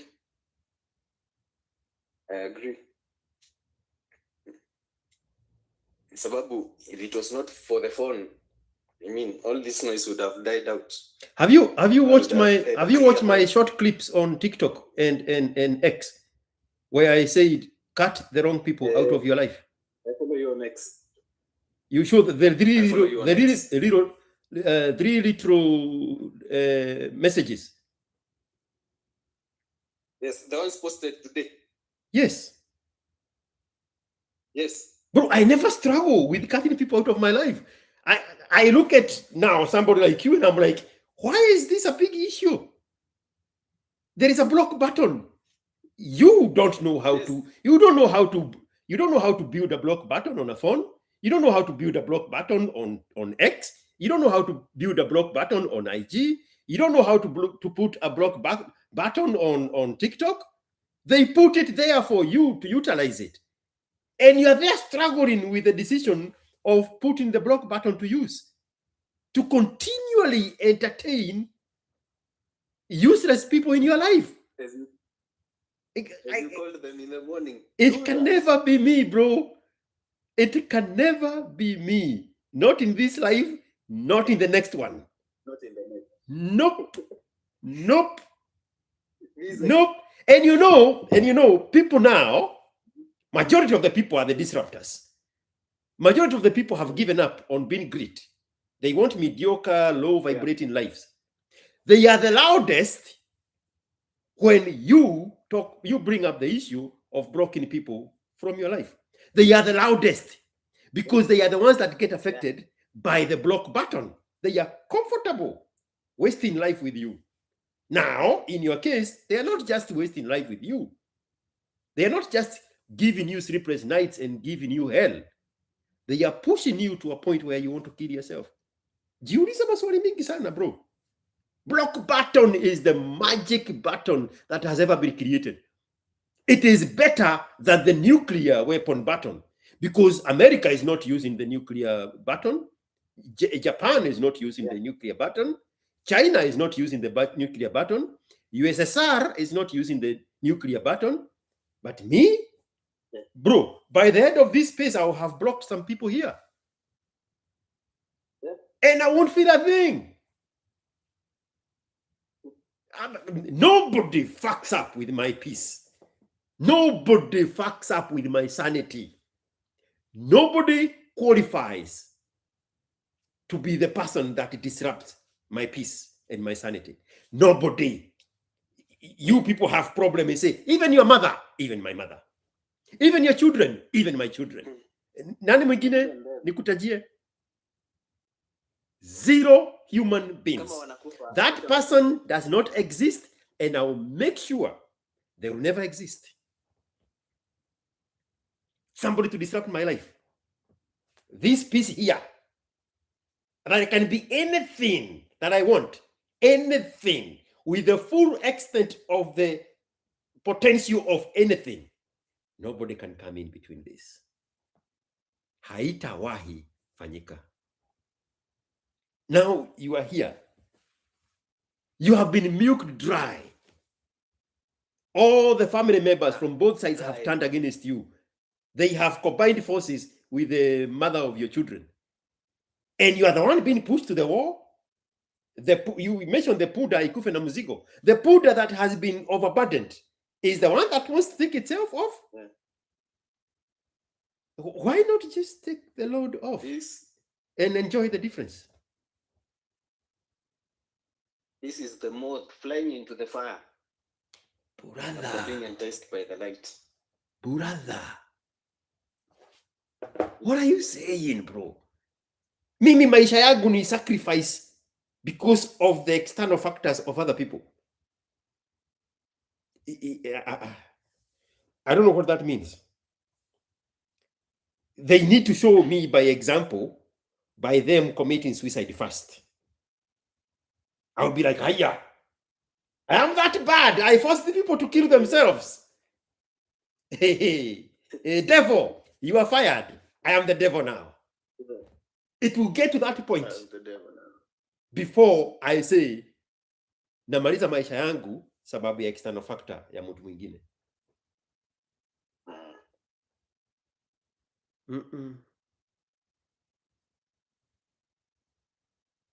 know. No is a complete sentence. Yes, Jose. No is a complete sentence that doesn't need an explanation. If somebody asks me for money and I say yes, they don't be like, wait a minute. Why did you say yes? In the same spirit, if they call and I say no, that no needs no explanation. I agree. There is nowhere in your life, you are the best example for this. There is nowhere in your life anybody is consulting you on the decisions that they are making on their life. But you have let yourself to be affected by the attitudes and the actions and the words and the perception of other people in your own life. I want to say I sympathize with you, but I cannot relate.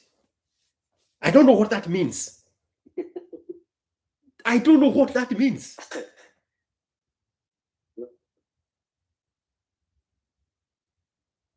I don't know what that means.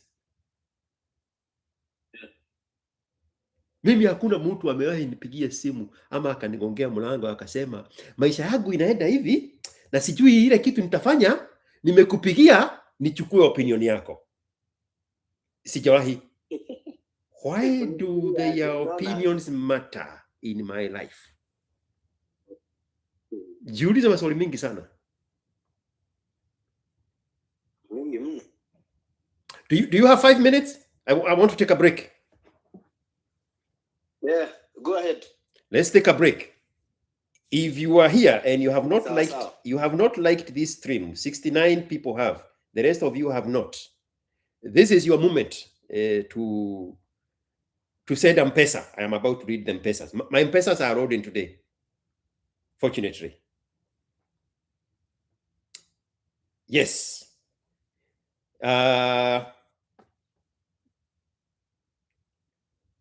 Shoot.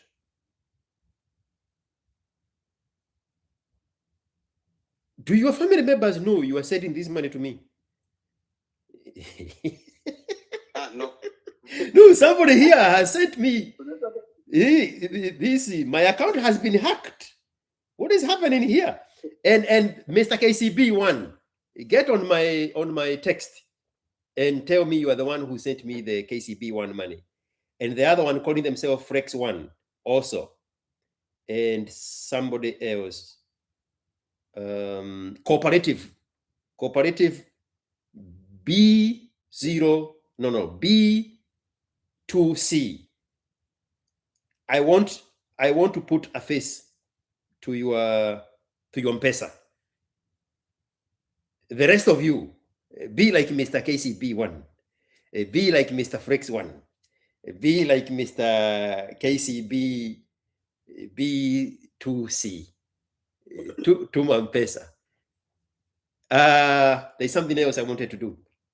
For those who are now just coming, let me make sure it's going to play when our guest is on the show. This is my newest song, my national anthem, the anthem of the Extreme Logic Zone. This is one of the 7 songs. This is my favorite. I hope you hear it when our guy here is still on. Oh, iko kwa mbali. Can you hear it? Maina? The Extreme Logic Zone. No. Oh yeah, iko chini kidogo. We conduct real talks here. Nothing is off limits. All right, let's continue. I'll play the song after our conversation with you. Okay. So taking yourself out is not an option. Bro, I got another message 4 days ago of the same nature. The same nature.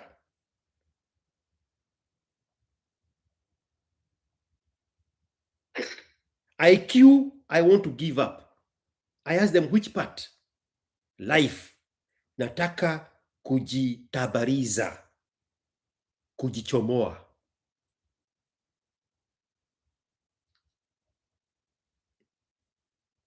This is when? Friday. No, Saturday last week. It never needs to get to that point. Because, and it's going to make sense when I said it, you have not pushed anybody to get to this point. Why are you allowing them to push you to this point? Why haven't they allowed you to push them to this point?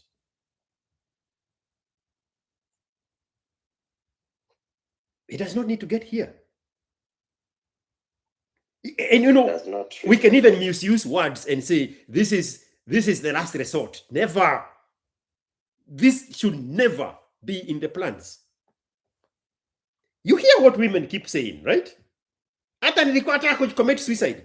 This Malaya, Marion Naipei, she mentioned 5 times in between sobs with Mr. Geoffrey Ostrogen Mosoria. I even wanted to kill myself. I attempted suicide. Women play with those words like it's nothing. There was a time President Ruto was in Nyeri, and it was a public place. And this Kikuyu old woman approached the dais when the president is speaking. And the security obviously stopped her. And the president said, no, let her come. Mr. President, I want to kill myself. My son has finished school and he is jobless.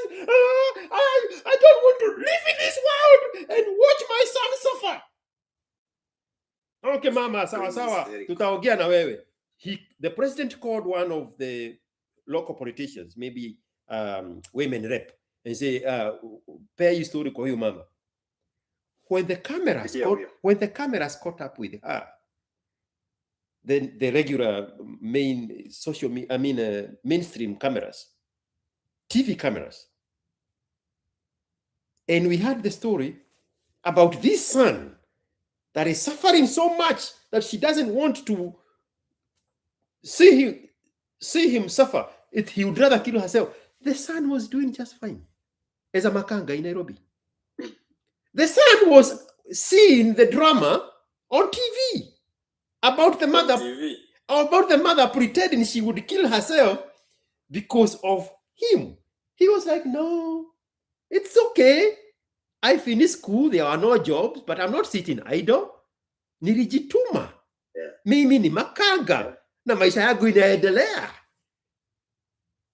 Only women have the vantage point of misusing the word suicide because it's a manipulation. Women only talk about the attempted suicide. The success rate of women committing suicide is 1%. The success rate is 1%. the success rate in men committing suicide is 99%. So those words in women, 99% of the time, is not what they are saying they are. They are using those words as a manipulation. And you want to tell me that your baby mama, your mother, and your baby mama's mother, 3 women, have pushed you to a point where you want to kill yourself and have a 99% rate of suicide, where them themselves have failed. Tell them to improve the rate of the other gender in the success before you take them for the ones. Wambie ni George amekutuma.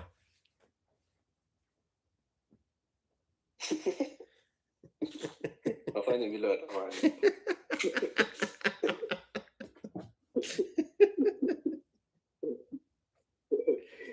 Na wakiuliza zaidi namwambia he is the devil himself. Yes. All those bad labels you people are scared about, give them to me.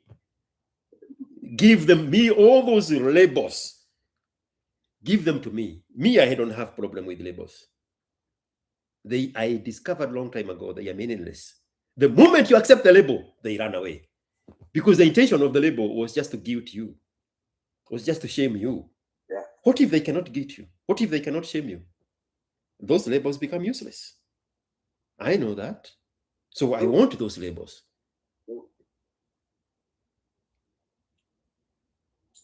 Ni kama for example niliitwa malaya na bibi mama. Ati? Na sasa niliitwa malaya na bibi mama. Hakuna mwanaume malaya. Hakuna mwanamke malaya. Mwanaume malaya. Malaya ni wanawake. Again, tell them ni mimi nimesema. Ngawambia indeed it is true. Mimi na hiyo story it just led a natural death.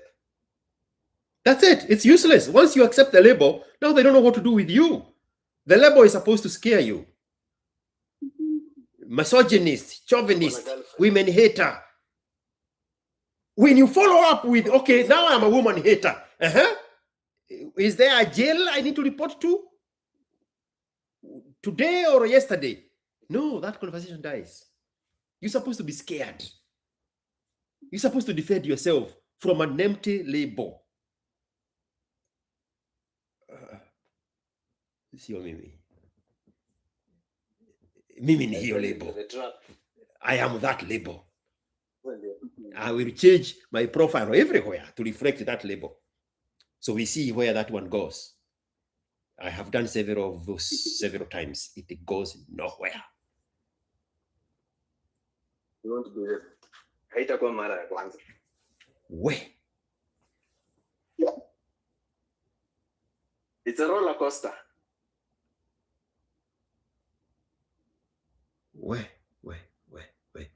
There's somebody here, Jose, is making a joke. He's telling you, you should sign up a consent form for organ harvesting before you urea yourself. Once it gets that serious, you would reconsider. You would have stopped those bad thoughts quick fast.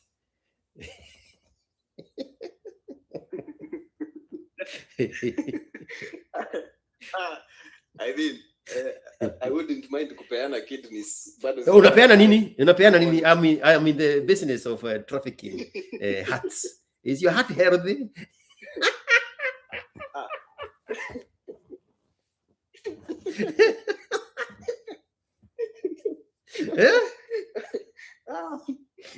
Have you watched John Q? Have you watched the movie John Q by Denzel Washington? No. Oh, bro, everybody needs to watch John Q. John and Aneta Q. You know where this joke is coming from.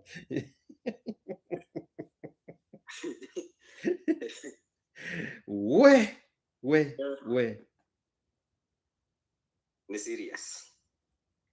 And Alan Stoney is saying your welfare and your survival comes first. Everything else is on a distant third. Bro, the mission is to stay alive. The mission is to stay afloat. Let me interrupt you for a minute.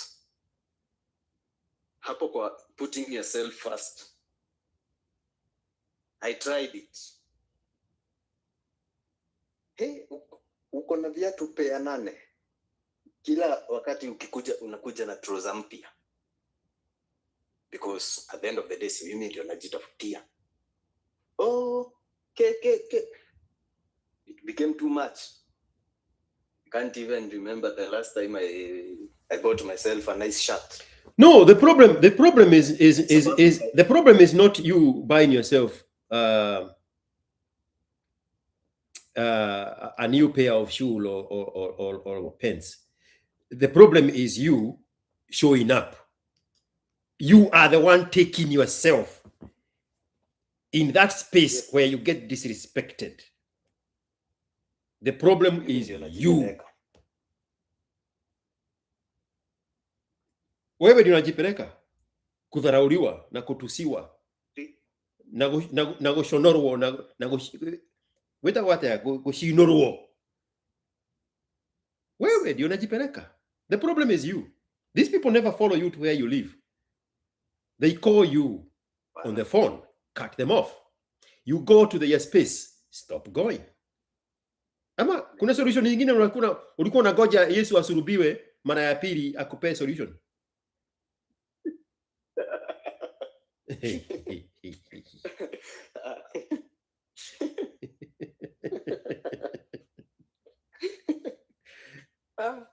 Bro, cut everybody off. Sema tena? Anaweza chukua hizo visumari ni dundu mwenyewe. Sema tena, sorry.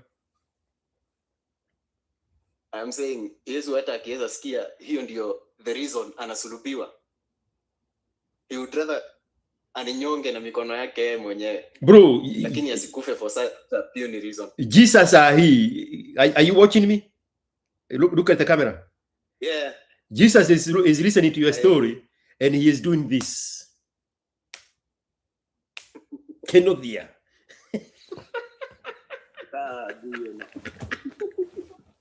Wewe wesaidika Kenodia. Yani unatoka unaingia bafu, unaoga, unavaa, unalipa fare, unajipeleka hapo, and then you come later crying.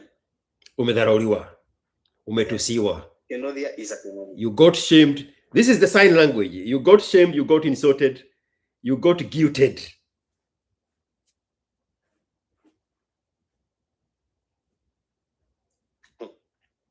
And so this is the part I was reserving for later. Nilikuwa nimesema nitasema in private. Yeah. Let me just say it. Yeah.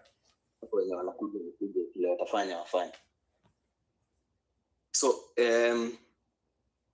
when I was at work, it was all rosy. Hata kuwa na wasichana 10, hakuna shida. So around end of November, I blundered and got a suspension. Mm-hmm. So I'm out of work December,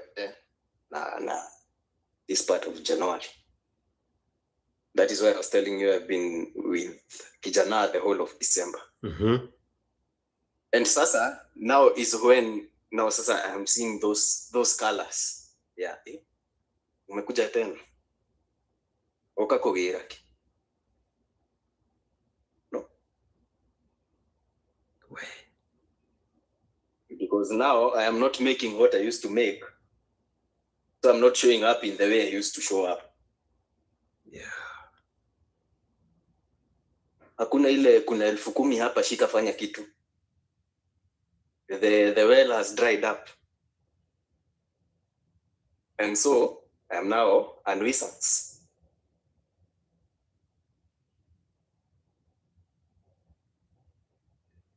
A man is valued solely by the fact that he provides something. I think that quote is from Chris Rock, the comedian from New York. No man is loved unconditionally, apart from women and dogs and children. A woman will be loved for being a woman. A dog will be loved for the fact that it's a dog. A child will be loved for the fact that it's a child. Lakini mwanaume huwezi pendwa just because you're a man. On condition that you provide something. Now it's no longer a Chris Rock joke. It's now my lived reality at the moment.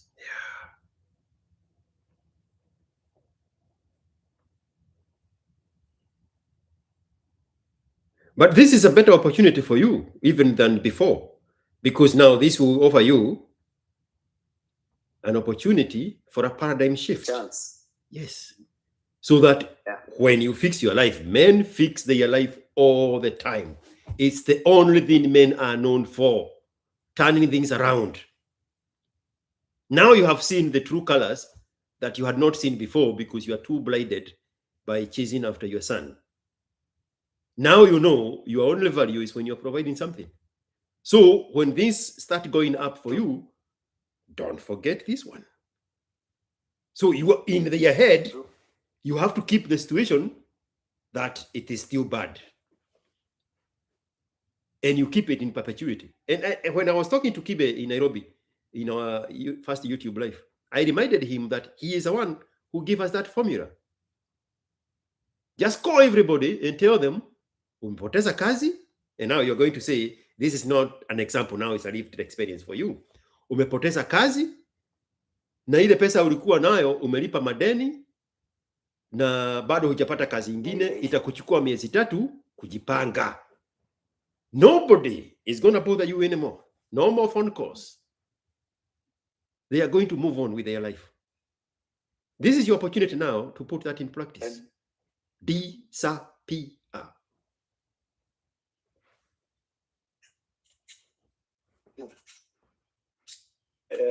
You won't believe what I'm about to say next. That huh? Nilikuwa ati? Kwa nyumba ya mama. Rudia. Subiri kidogo. Go back. Yeah. Hiyo last year mkiwa live na Kibe. Hiyo live stream nilikuwa naiwatch. Nikiwa nimewekelea makende yangu kwa kiti ya baby mama kwa nyumba yake.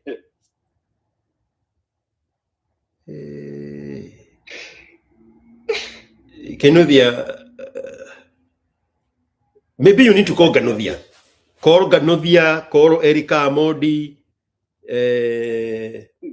call Tubili. Mimi siwezi kukusaidia. Pontius Pilate. Nimeoga mikono bro. Mimi siwezi kukusaidia. Call Ganovia. I will text you Ganovia's number. Ganovia is going to help you. Mimi nimejitoa. Hiyo ndio language naweza elewa maybe. Koro Musiria. Yeah, there you go. The boy Costello. Akwambia call Geoffrey Ostrogen Musilia.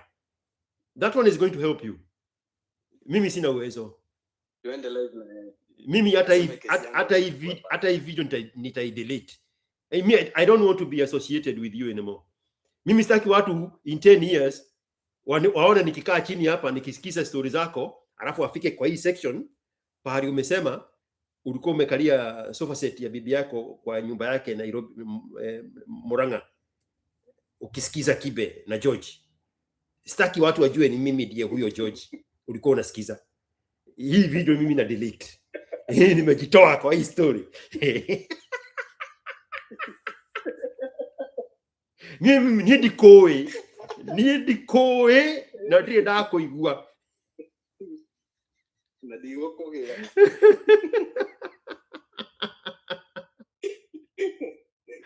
We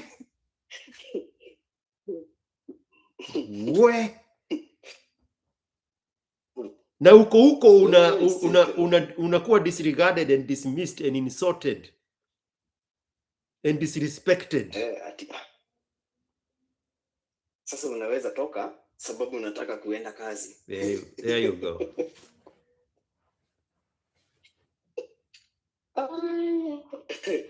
Kwani hauna kwenu?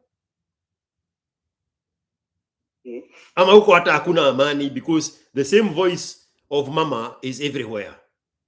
So you are avoiding your mother more than you are avoiding your baby mama. 100%.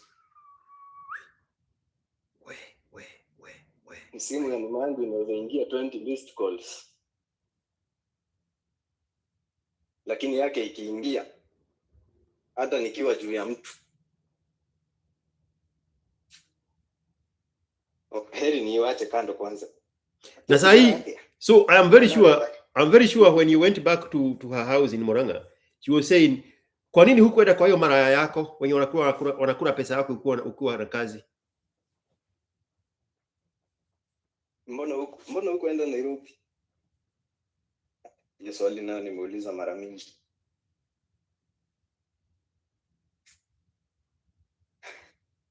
Merudi Nairobi kwa wasichana wako.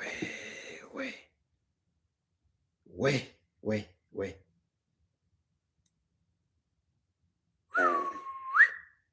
Unarudi kwangu sasa yenye kimekuumania. Exactly. And then mambo ikikuwa sawa unarudi kwa wasichana. Bro, you will get all the insults. You put yourself in a compromising situation to be disrespected and insulted and to get disregarded. Now, ile kitu imebaki ni mtoto wako aambiwe asikue kama wewe. It is coming. Now they're going to start emasculating your son when he's 5 years old and start socio-engineering you not to be like you exactly the same way they socio-engineered you against your father. Kwa kama baba yako anakunywanga kwa bibi mwingine hata hakujangi. I agree. Hapo ndio inaelekea. Sababu of course I'm going to unplug. So itakuwa unaona hata baba yako alikuacha. It is the same thing playing out. And there's something you said sometimes back. I think in the year too late 2023. You become what you hate. I was engineered never to like my father. And now I am becoming exactly him. So what else is remaining?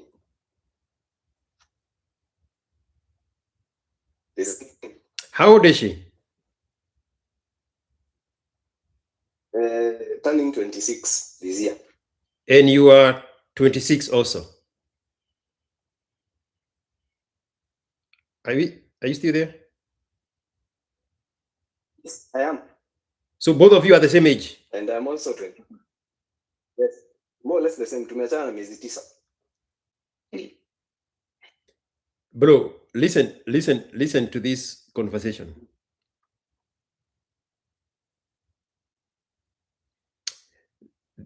This is somebody else who sent me a similar message in a similar situation, just like yours. This conversation about cutting off people resonates so much with me. The mother of my children had me by the balls. She could deny me to see my children, a stunt she pulled since we separated in 2020. This is your future now. This is why I'm reading this. I provided school fees and shopping and monthly visits. Last year, she wanted to come back. I said a big no. She didn't believe it. She pulled threats. She then locked the phone I used to communicate with the children and blocked me. I even asked for school fee structure for the children.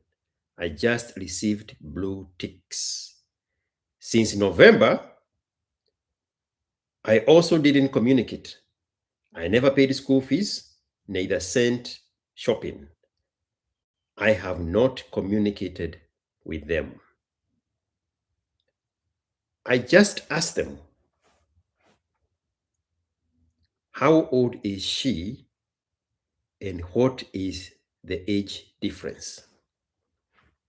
He just replied and said, I am 35, she's 36. That's why I was asking you how old she is. Your photo Pro Max. This is somebody else's woman. There was a conversation I had with a guy who was about to marry a narcissist. At first, he left us a voice note, and I posted that voice note in black and white with a shot of this space with the orchids sitting here. And then we had a long conversation with him. And I told him, because that woman was almost 2 years older than he is, I said, there is nothing wrong with a woman. You are just the wrong man for this woman. It's the same case with this guy. It's the same case with you. Your age difference is months. This guy, we are talking in real time, she's one older than he is. The other guy that travels all of Africa, when we were talking, he was in Cameroon. That woman is almost 2 years older than he is. You remember the guy from Cameroon? Yes. I remember. So this woman is punishing you because you are the wrong man for her. She will be a perfect woman for somebody 10 years older than she is. But she cannot give you the respect. She will continually disregard you and punish your weakness. The same case applies here. The same case applies to the guy in Cameroon. The same case applies to the other guy who reached me in Netherlands. Same case. You are just with the wrong woman. The problem is you. That's somebody else's wife. You are 26 with a 26-year-old. That woman psychologically and emotionally is 35, 36 years old.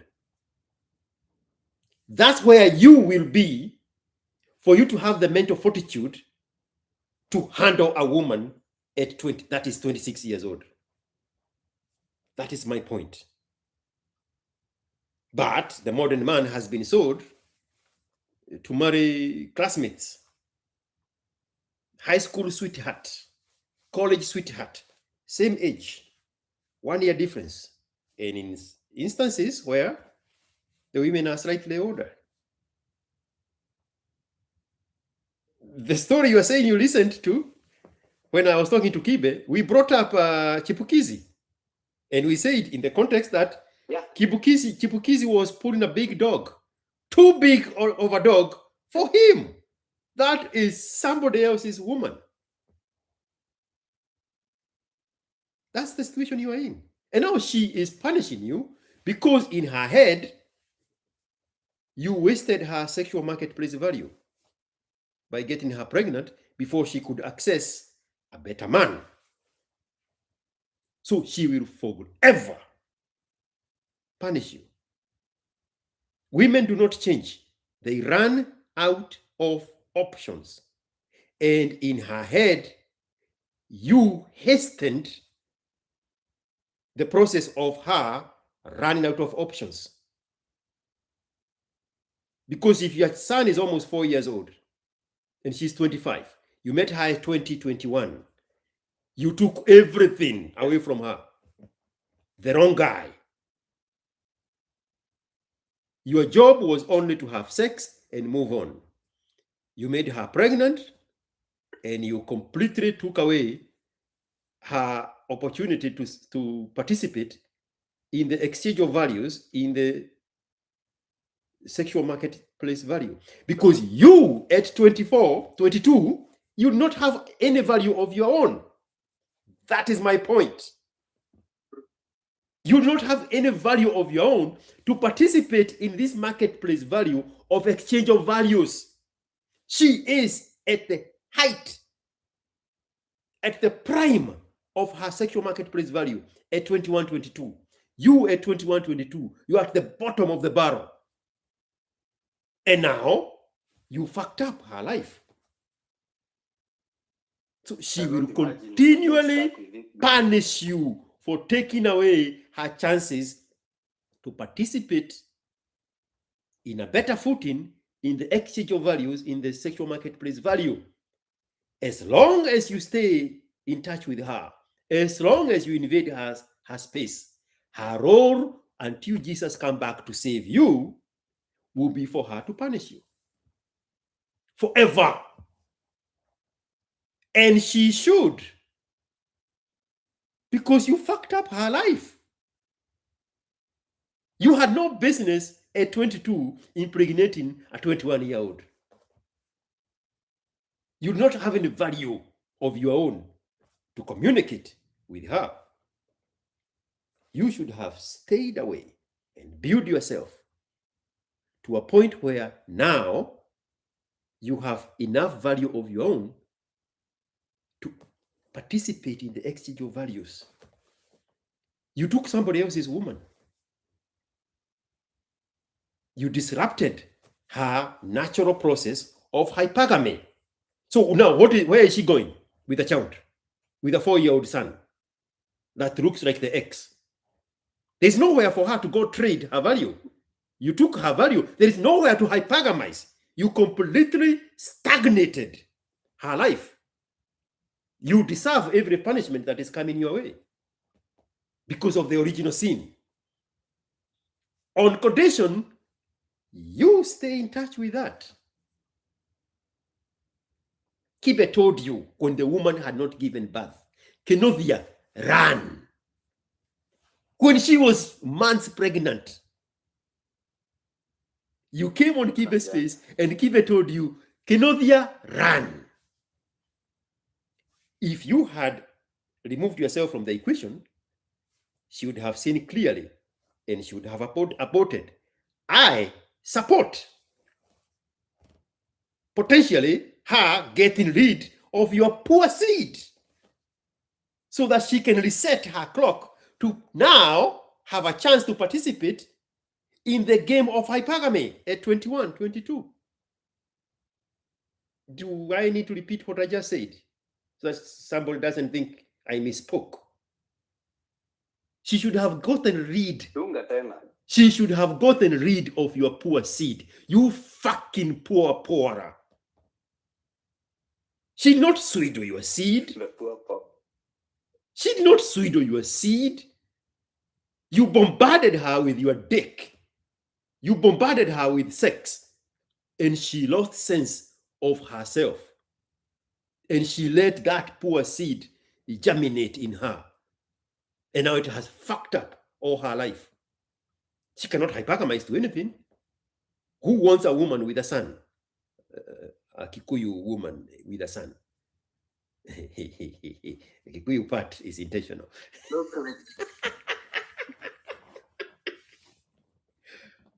If you had listened to Kibe when she was months pregnant, she would have seen clear, and she should have gotten rid of your poor seed. You fucking 22-year-old poor Kikuyu.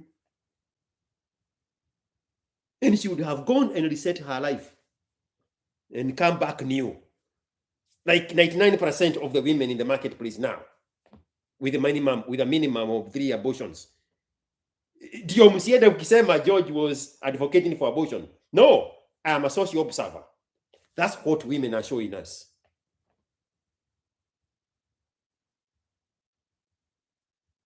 That's what women are showing us. They had statistics. I don't have the numbers of how many thousands of abortions are being performed in Kenya every day. Before I said she should have done it, I am not the one bringing up a new concept that did not exist 2 minutes ago.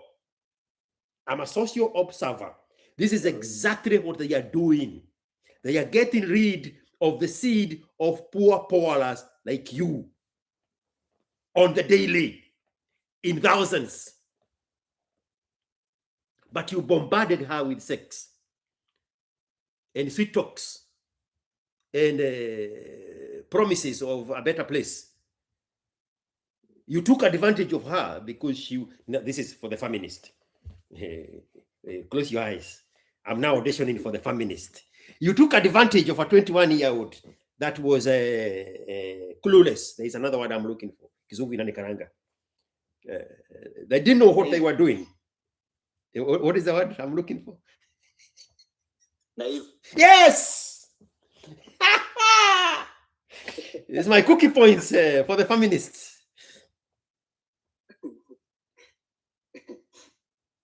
Bro, disappear. Disappear. Here is the best option. The only option. Not you killing yourself, as you alluded earlier. This is the best option. Cut everybody off, especially her. Make them pesa tap dry. Let them cry and call God and call the devil and call the pastor and the ancestors. Make sure all those calls go unanswered. She will bring the child to you. Kisi kwisha. Eventually, atachoka na. She will bring the child to you, and then she will go reset as a 24-year-old and do what 24-year-olds do. But she needs to get rid of the child the second time because she failed to do it the first time. If you are now just listening, I am saying, George, NGA, I am saying in plain language, she should have aborted your poor seed. Yeah. Now you are taking her through this roller coaster of emotions, and interactions and relationships are not going anywhere. So the next best thing is to get rid of this child by giving him to you so that she can set herself free and do what 24-year-old girls do after they have made bad mistakes of sleeping with poorers. She cannot do that if you continue engaging with her. If you continue, I know it sounds like counterproductive, but you need to cut off every interaction, every financial help, so that you can force her to see reality and she bring the child to you. This is if that conversation has not happened and she has refused to give you the child. Now, this is the rip code. When you are in an airplane and you are jumping with a parachute and you fall 10,000 feet and the parachute is not opening, they provide an extra rip code. The rip code of last resort. So if the conversation about her giving you the child has failed, the rip code is for you to cut everything off, especially financial help. Please, after I finish this sentence, go report me to some God. George said, do not send money to this woman who has your child until she suffers enough for her to give the child to you and she goes her way. George said it. Now, package that and go report me someplace. That label that you use over deadbeat dad, why do you think it's the women who come with that label? Because they know it's the only weapon that works in this situation. Don't be afraid of labels. Get your son, set her free. Everybody else go home.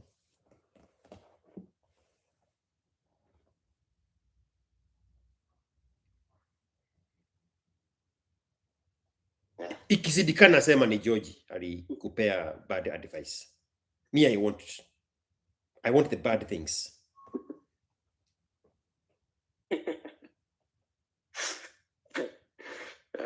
Yeah, on that I agree.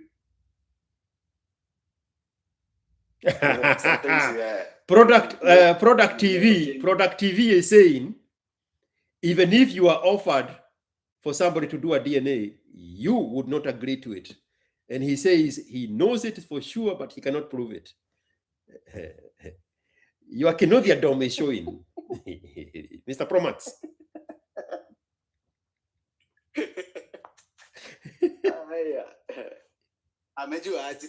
You see, this is you and Mr. USIU, same WhatsApp. Same WhatsApp. Same WhatsApp. I was in this comment section na akasema huyu jamaa ni kama ananifuatilia sana. Just did not know I am him. In sasa it's only that kwa hii kesi yangu there is a kid involved and a Kikuyu woman and I am a poor. 800,000 abortions a year in Kenya. Somebody has the statistics. Damn.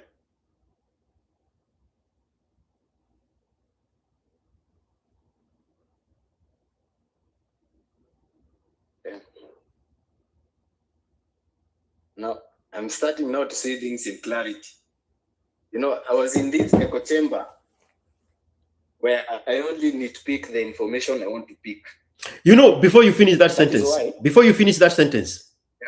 I want the takeaway from the feminist to be that George is giving men bad advices. I want that label. Please, if I date in you to give me that label. Endelea Kenodia. So, I was like, then closed myself in this echo chamber that I only nitpick the information I think favors me. That is why in the initial message before Niambie make this call, I was seeing myself as the victim. I am the one who was swindled. Exactly. You came up with a package label. No, you are not. Yes. You don't get your seed swindled. You are a poorer. She should have gotten rid of that poor seed of yours, Umboi. This is not the first time you're saying poor. It's not the first time those words are coming out of your mouth. But I chose not to see myself as such and see myself as the alpha whose seed was swindled. Mimi ndio nilifulizwa. But now reality check. I mean, at 22, you had nothing to offer in the past. Wait a minute. How old were you when she got pregnant? Just turned 23. You were 23. Yeah. What does a 23-year-old guy have to be swindled?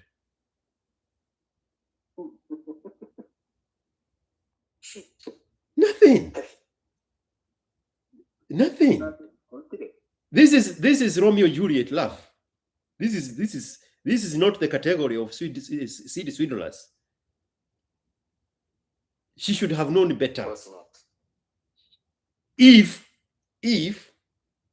a big if that child is yours, chances are unafuliziwa mtoto wa mwingine na umeconvincewa na Wakikuyu na ancestors wa Wakikuyu ati mapua yako na masikio yako zinafanana na mtoto.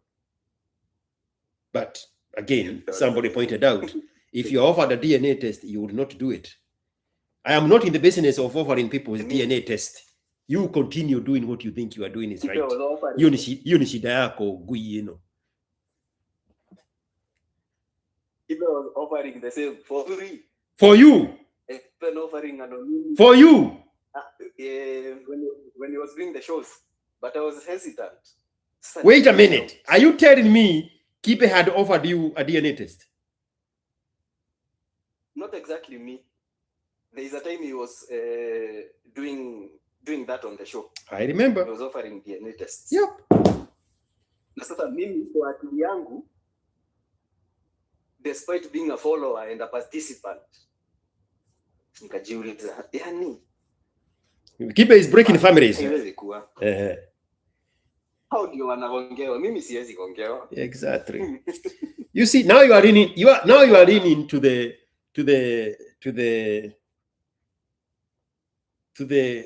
hidden voice in your head that there is doubt that this child is yours. That's what you just reviewed right now. There is that lingering small voice in the back of your brain that tells you, chances are you are not the father, but you have suppressed it. You know the sentence, you know the phrase they say, fanaticism is evidence of suppressed doubt. And you're very good at picking things that favors you to suppress the things that confront your consciousness. You have buried your consciousness so deep with these cookie cutter mean tested phrases that works in your favor against the reality that you should be facing. That's why you are calling yourself that your seeds were swindled, and not that you were a poor at 23. That's why you are saying the kid looks like a copycat of you, even the mannerism, even the way they walk. A 3-year-old is aping a 23-year-old guy. You have suppressed your doubts with fanaticism. Fanaticism is evidence of suppressed doubt. You are not the father. This is why the woman did not abort, because she knew who the actual person who qualified to be swindled the seed is. Wewe ni kufulizwa unafulizwa. Umeanza kujishuku. I'm just working for my medal of George is misleading young men. That's what's going on here.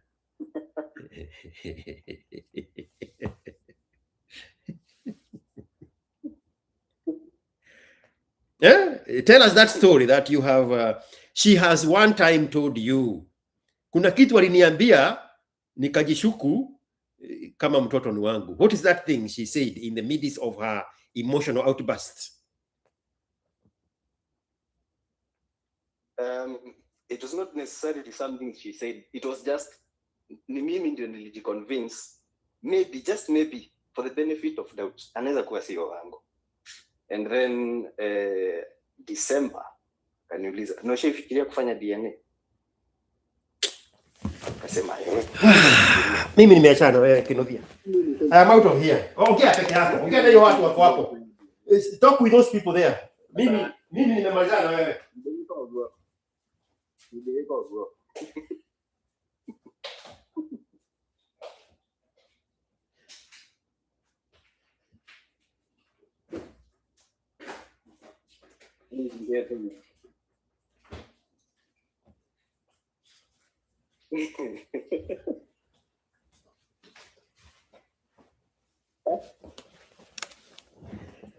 The mother of your child is the one asking you if you have considered doing a DNA. Is that what you just said? Nikamwambia, yes, I have considered. And Lisa, why? I don't know. Maybe just for confirmation.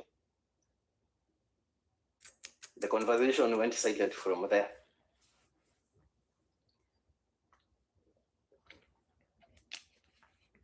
The conversation did what? Conversation iliishia hapo. Alikufungulia dirisha uone ndani, akaona wewe uko clueless, akafunga hiyo dirisha. Sema ni sawa. Na school fees ni giri komi. Tiri ya dukuru ni.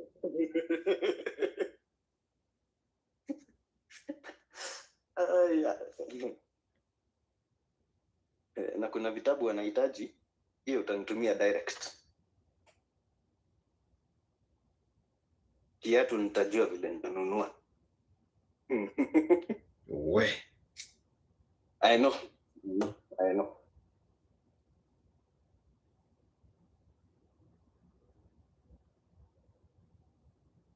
We. I don't know what to tell you. Somebody else send me a message if you want to talk to this guy. Mimi nimemalizana na yeye, by the way. Send me a message if you want to talk to this guy. I'll put you on the phone.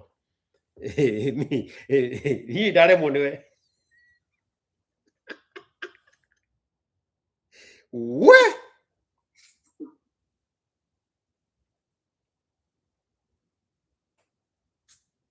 Simi ndio nakusho. Wait.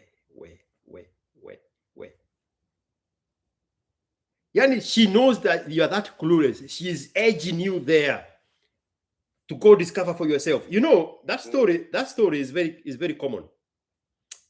You remember this young guy who came and said that he just discovered that his girlfriend is HIV positive and her mother died of AIDS.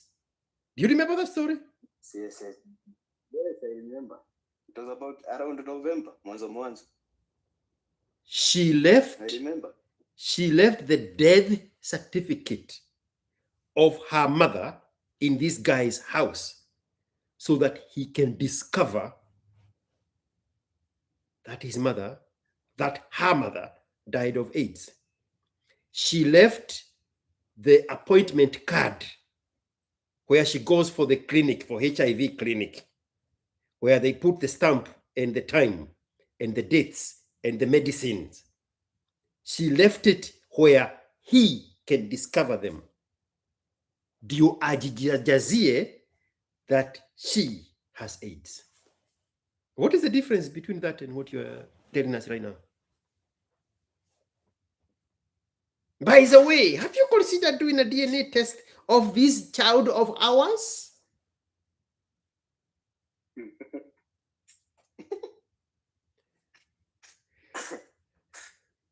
And then natoka hapo nikijiona bingwa. I'm the champion here. Onesimus is saying, wewe kinuthia ni fuda sana.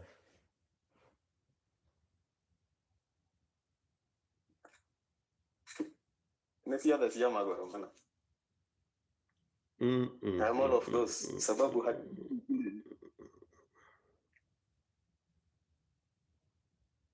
hakirita kire. No, to be honest, all those times, all those years, all those signs, more red flags than a Chinese communist parade.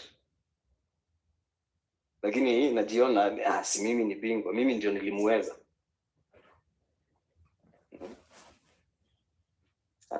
Hawezi enda mahali bila mimi. Naona akina USAU wakiwa manongwe, lakini mimi ni champion.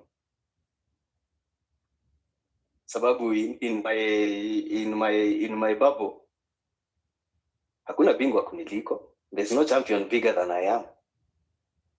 Mimi ndio kusema. I'm the alpha and omega.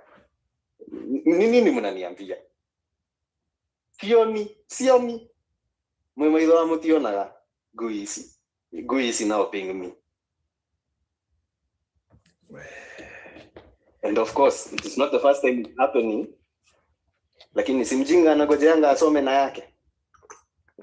Mogea thoma na rene, mjinga anagojeanga asome na yake.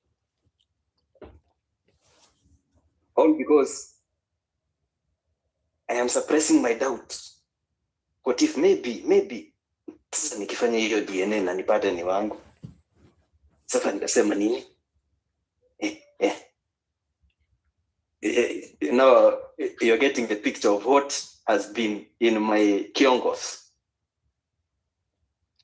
Mimi ni ule mbaya. Mimi utio mogeje.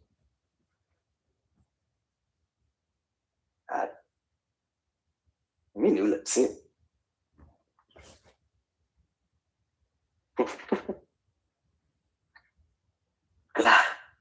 I know. Bro, Mimi, I don't know what else to tell you. Sasa hata ni kama imeishia hapo. Would rather end there. Ndio sasa mjinga achukue simu ampigie amwambie no amenya George yako jera atia.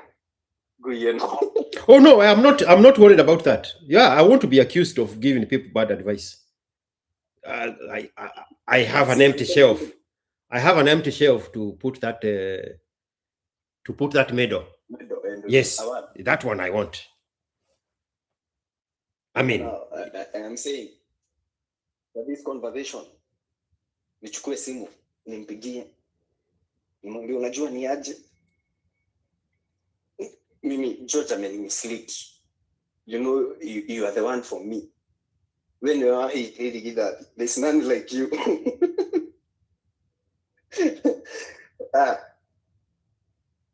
I'm being sarcastic. Najua na wani kigania hao. Lakini somebody is asking how old you are. You are 20. You are 26. I'm 27 this year. You've been laced with human or with female toxicity that you can't think. Yeah, that you think it's normal. That is what Alan is saying. Yeah, because you're a social engineer at the age of 45 against your own father. The weakness they made you believe is in your father now is your portion. So now, let us take it even further. Mzee, his mother now, my grandmother, separates with the husband, goes ahead and gets to pesa hapa na pale, has her own place. And so now, the demonization does not even start from Mzee. It starts from Grand Mzee, from Grand Guka, from Guka now. Hata Guka yako, he was poor. That is why we moved here. Na si unaona, si tumejiweza. Nililea baba yako na nikamsomesha. And so now, it repeated itself. Si unaona hata baba yako hakujangi. Na kwani mimi naelekea wapi? Where am I heading? It's of course the same place. You talk of the Kikuyu curse. It's a reality. Not in documentaries, not in movies, not anywhere. We are there, we are living it in this very moment.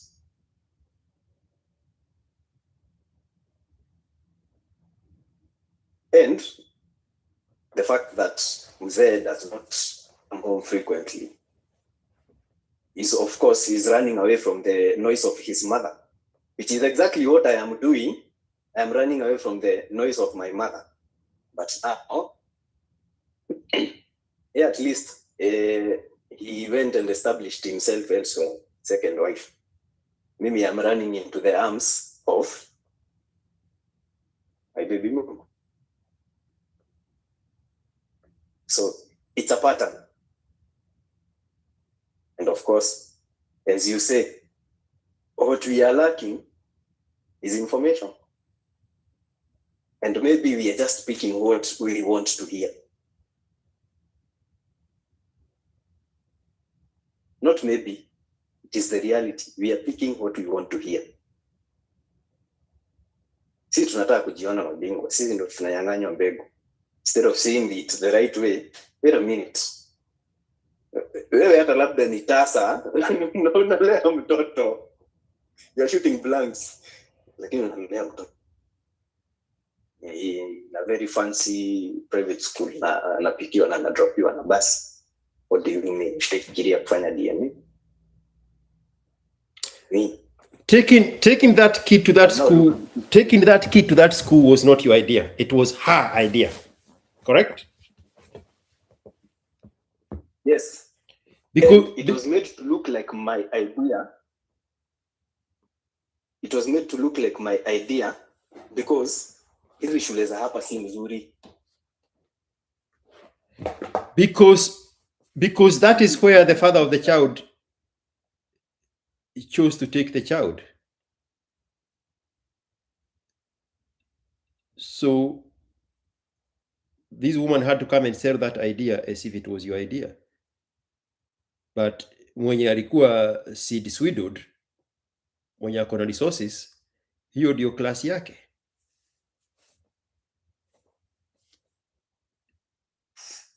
Fanya DNA utupigie simu.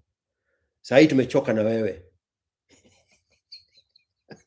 I understand. Mimi hata mimi mwenyewe nimetoka na mimi. Lakini akili George. Akili toratora gutire ona kindu. In this big head of mine, I thought I did. What did I know at 22? No, but What is it you that came I came would have- here thumping your chest as the Otero whose seed was widowed. Of course, sababu unajiona mimi ndio bingwa. I am the best that there has ever been. Mungu hajaiumba mwanaume kama mimi. And hata why I'm one of a kind, I am a specimen in the world.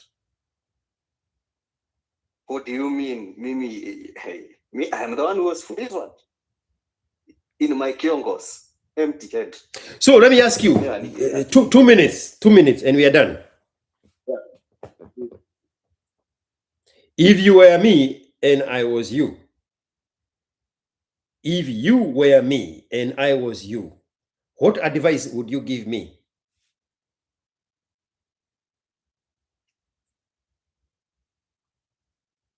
Go find your father.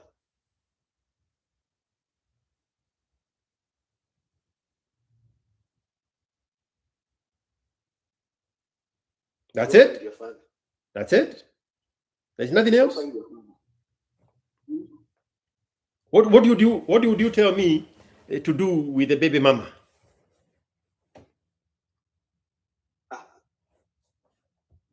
Morife, run. What would you tell me to do with the child? Whose child? Whose child in the first place? You see, you know everything. You're just toying with the noises in your head. Take your own advice. Let us know how it goes. I will let you know Okay? in due time. Let me see if there's somebody who wants to get on the phone call with you.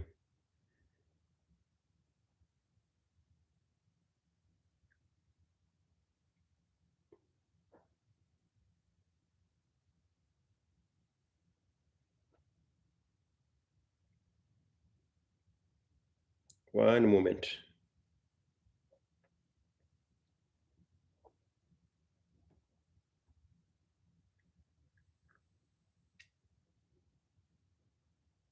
Simon, you have the energy of the women. When you watch the process of men becoming men, you have the voyeur of the women and saying, hey, you are taking him so hard, be gentle with them. Remember that video we saw of a shosho that had raised a son by herself because the mother was in the village. Yeah. Oh, let me go back. This is the Luya tradition, the circumcision season in one of the August. And this shosho had raised this boy that is now in the group of the young men getting circumcised. Not the mother of the boy. The shosho is the one that had raised the boy. The grandmother.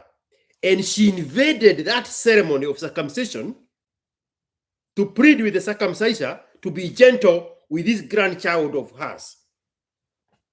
Yeah. That is you, Mr. Simon. Simon is the guy who called on the phone yesterday. Simon is saying, hey, huyu jamaa umempasha sana. Take him slowly, kaka. That's the woye. That's the woman energy in you, Simon. Were you raised by your grandmother? Yes, partly. No, I'm talking to somebody else now. Nadunga mtu mwingine hapa. Me, I take you slowly. Nilikuja kwa nyumba yako nikakuongea mlango nikakwambia kuja unipe story yako.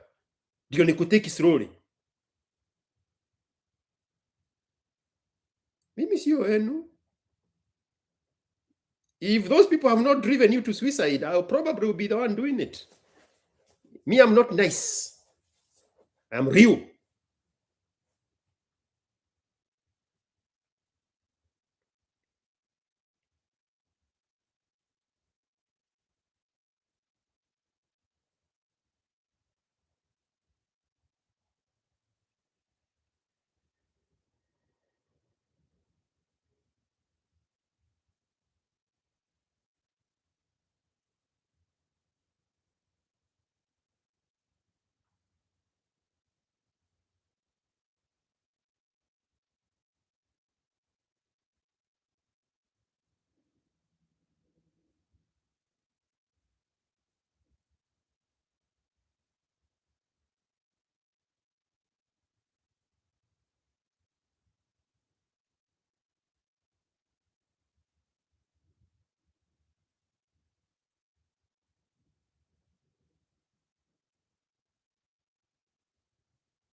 I'm trying to get somebody to join this call. I don't know why they are not answering. Talk to this guy. Mimi nimechoka na huyu Mkikuyu.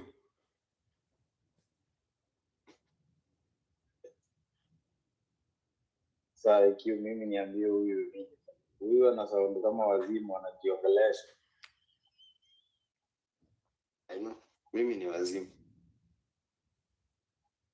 Yes, you're wrong. Why do you even find yourself talking? Nimesikia unajiongelesha tu bana. Sababu you have the information, unajua kile kufanya. You choose to chagua kile utasikiza. You choose what? You choose what to listen to.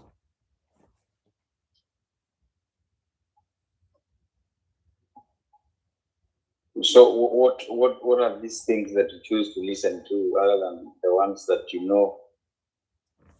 Where are you getting? For example, it's not the first time George has mentioned story ya Pua Pora. But then in my head, mimi ni mbegu yangu ilifulizwa. You understand?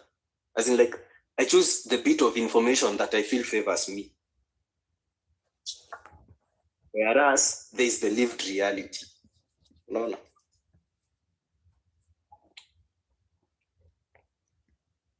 That So is what is happening. It's not even about that. So I mean, you all along knew that this child was yours? Yes, and I played along to that. I did not want to even doubt or even think that. So didn't the fact that she just asked you whether you've ever thought of doing a DNA, didn't that just give you a glimpse of an idea that she was trying to tell you that she does not want you around her child and that child does not belong to you? You are supposed to do DNA to confirm that you touched with the son. There's that reality. However, in my head, it is labda anakupima. Mtoto ni wako. You understand? As in, I have the information, I have the reality I am facing. I choose to go into this, what do I call it? I choose to take another trajectory of thinking. But maybe you are wrong. Mimi ndio right. Mimi ndo najua. This. So what about now that you've had this conversation? What is in your head? I mean, the solution is already here. I was just refusing to face it. What I should have done 4 or 5 years ago in 2021, August or September, is what I am supposed to do, is what I am going to do right now. The block button. When are you intending to do DNA? Now. When? Maybe in February or January hapa mwisho.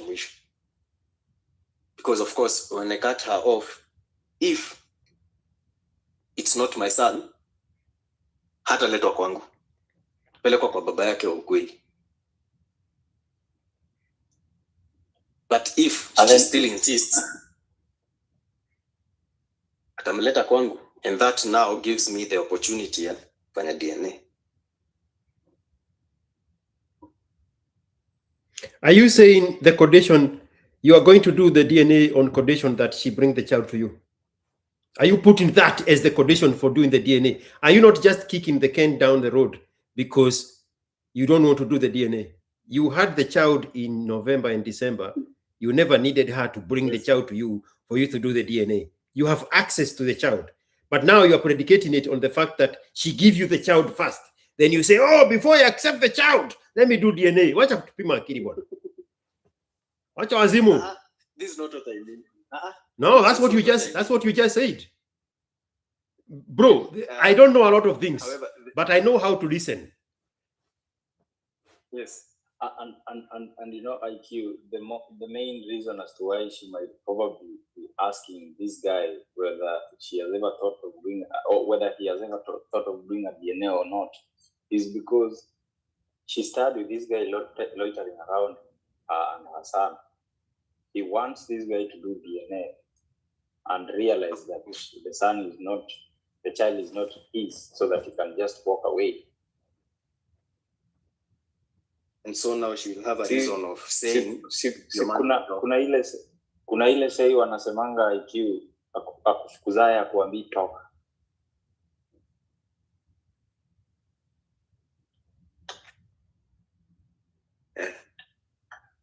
I mean, bro, even when you are talking to yourself, just right now, when you're just talking, IQ was quiet, it sounded like you're still traumatized. Of course I am. Because sasa now I am breaking that shell of kujiona sana, and now seeing myself for who I really am, and seeing, wait a minute, I was not the invincible I thought I was. I am not the Samson. Are you admitting that even after you've made this decision that you currently made right now, you're still scared?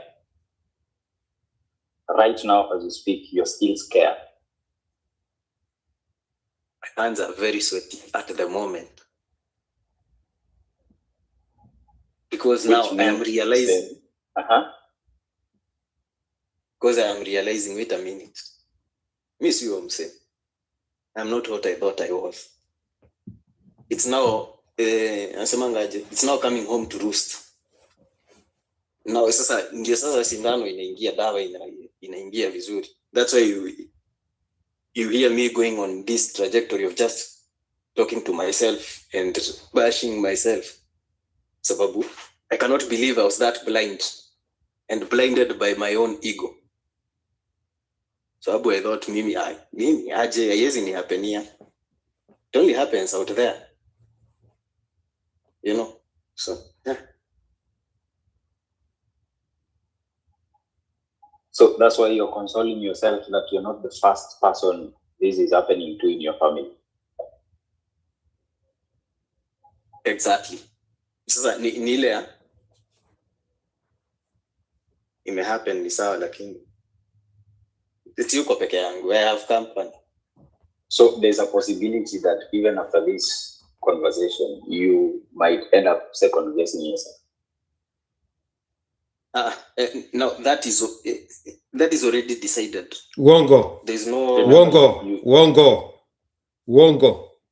Enda danganya watu wenu. Uongo.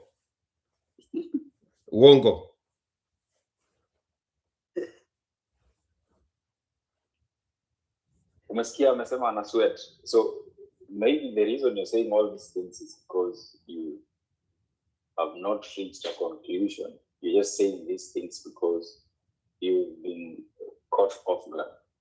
Taleb, tunapigia buzi gitaa. Hii ndio buzi. Endelea.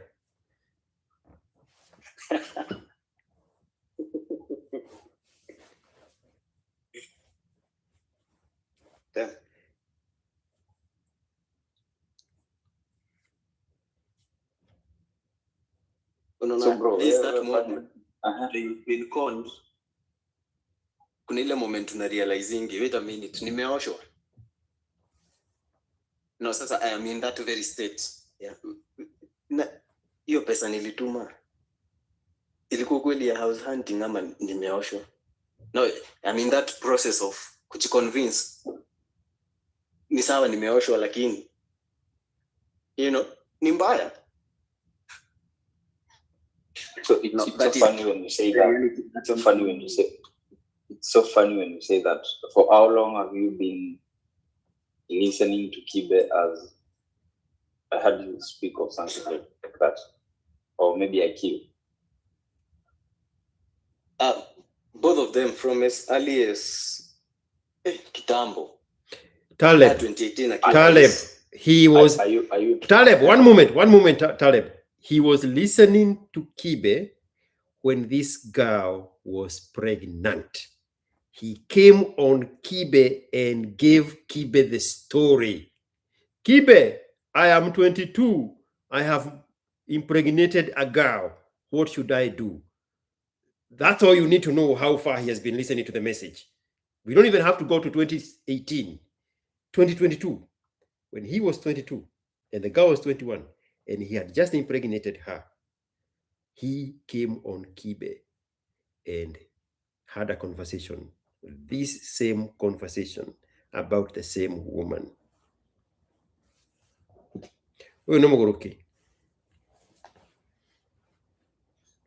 Which means that all the things that you are right now telling him are things that he has heard before. It's not a shock. I choose not to leave him. Put that woman on the phone. Let's hear her story. Let's see if we can get her. No, you cannot put her on the phone. I would have to add her on my end. Yeah, I think he has invited her. Or he can. Yeah, you can invite from your end. Yes, he can invite her, but IQ, you can get the number of the lady directly and have her on the call. Let me see how it looks like on my end. Oh yeah. She's invited. I see it.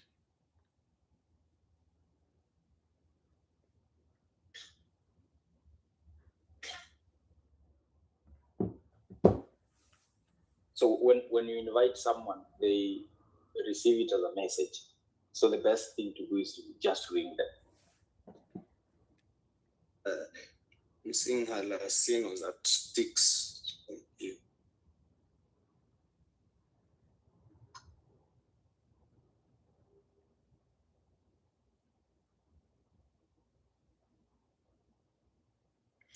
I'm not expecting her to tell us the truth. I'm interested in her reaction. Her reaction is going to be more powerful than her words.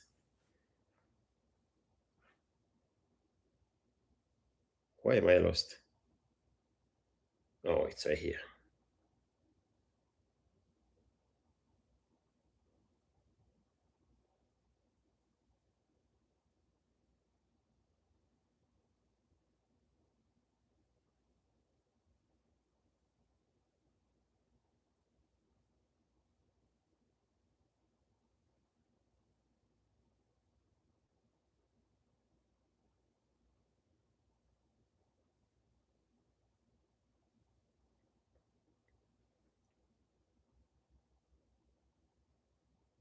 You know, George, it's so funny that someone would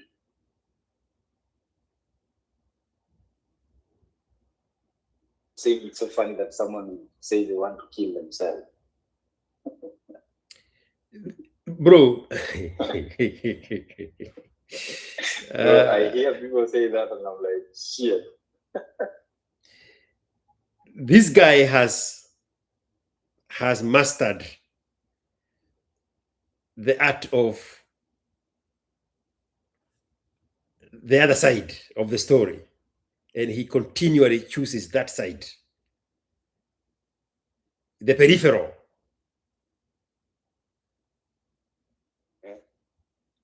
How do I remove her? Can you remove her?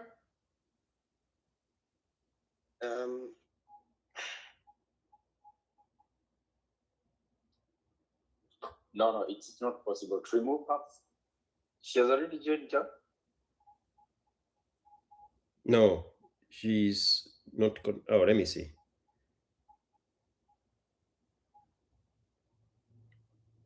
Can you abort the request? Not really. I am not finding that option. Yeah.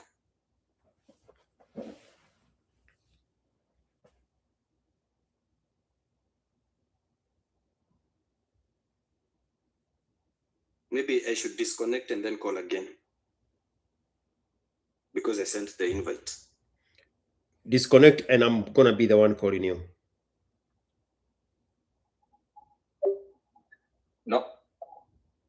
Like you can join directly. You don't even have to. No, she's now he's in the. But I wanted her to drop.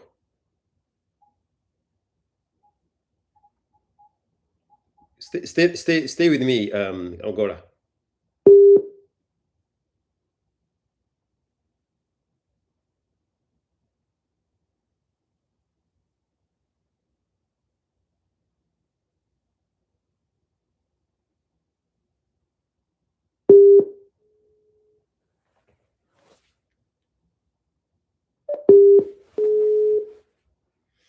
Okay, both of you are back. One moment, put you on the thingy. There. Okay.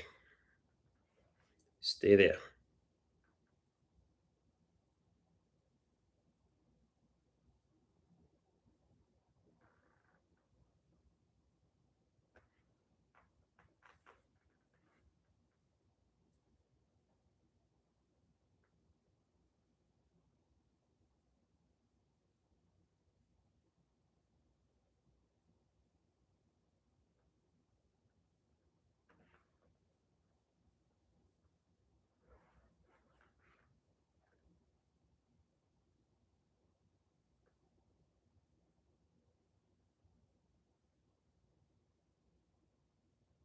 Well, she's not gonna join.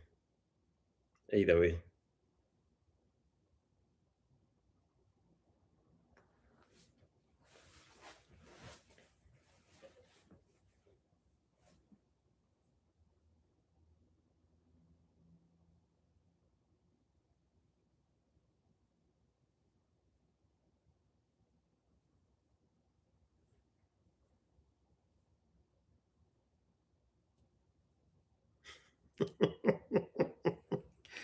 Alichezwa diodem afiche white. Hey, Onesimus, hurumia huyu jamaa bwana. Amelichocha miaka 4 ndiye baba ya mtoto.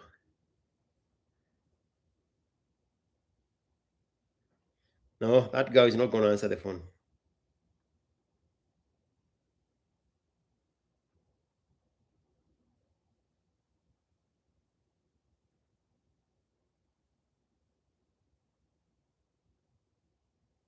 All right, let's conclude this conversation. So, when I asked you, ujifanye mimi na mimi ni wewe, you knew exactly what you needed to do.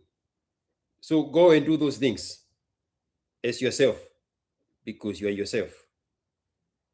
Major minor. Ogora, you are muted. Okay, you're good. Say that again.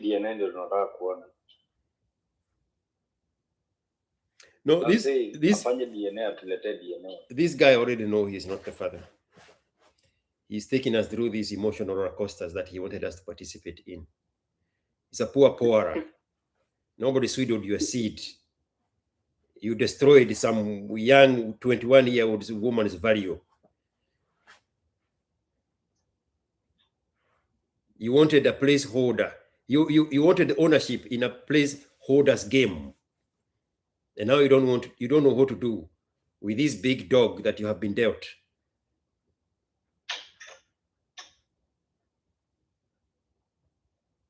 Damn. So, I agree. The message is home.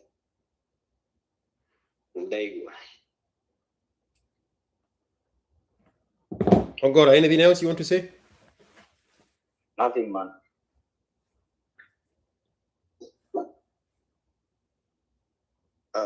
For me, thank you for your time, George.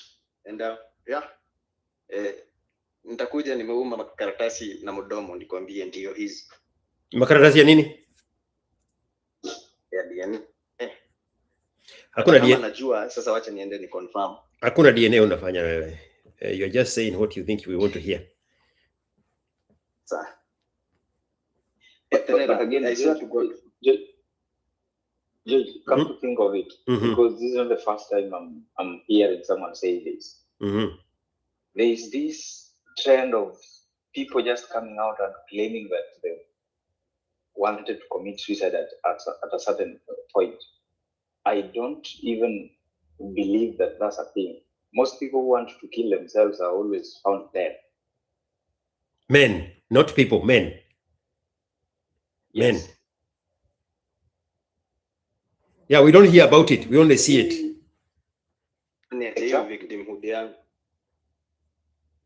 Bro, there is a guy in my village when we were growing up, seemingly the most successful man with a young family of all time at the time. Perfect picture, perfect family. With a fenced home and a solid gate and a car to boot and a bungalow and a corporate job. The perfect family. He took himself out. When we were growing up, we wanted to be him. This guy was wearing shirts with the shirt cuffs. You new generation don't know what that shirt cuffs. They would hold the sleeves of the shirt. He used to have the collar triangles. He used to wear cufflinks. You fuckers don't know what are cufflinks. He used to wear cowboy boots. He used to wear perfume and smell like $1 million in the village.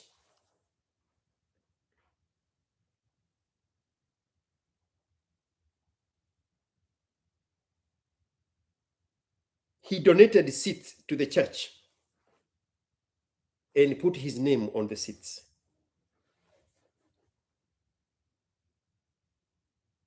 Her daughter was the first child in my village to go to university.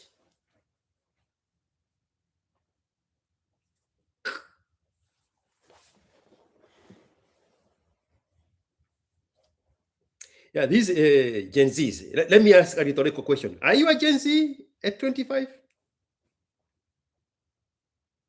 Yes. Gen Z starts from.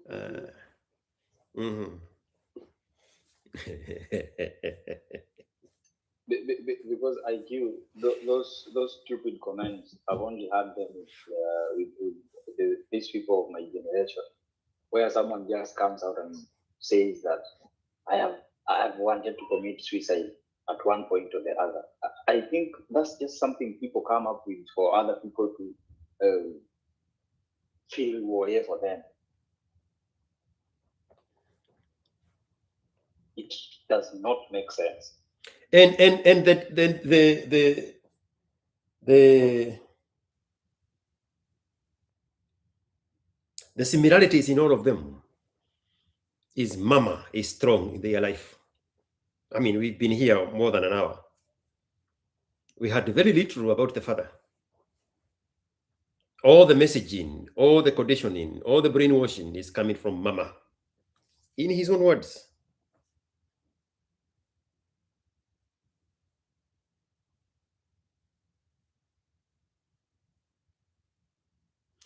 Is that true? Can you read the message, the bottom message from Derek? Derek has a blue badge. Can you read that message at the bottom? Mr. Muranga? No, Mr. Muranga. In your own words. In due time, not here. But in due time. No, uko chini. Chini kabisa. From Derek Marambu, 6791. Yeah, the last one that is appeared in due time. What are you saying, due time? No. Here, one moment. Just tuned in. What's the topic? No, it is now the pinned comment. Kumbuka the girl told him Sina. Yeah, the comment says Kumbuka the girl told him Sina Paul.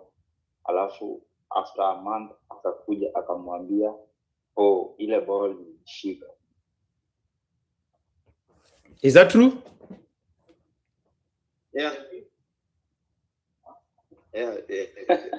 The time Kibe told me run, I still went back, and then now after a month ndio sasa mimba iliingia. You know, now I just realized why I'm struggling with you. I don't do well with Gen Zs. These are Kibe demographics. Rudi kwa Kibe, wachana na mimi tafadhali.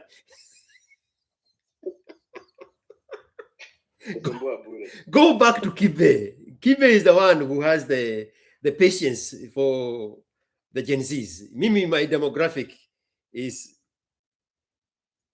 26 to 35. People who have faced real life. 19 to 24. You see, you are a spillover from Kibe. You were talking to Kibe when your girl was pregnant. Not with you, but when she was pregnant. Go back there and finish that story over there. Wachana mimi bwana.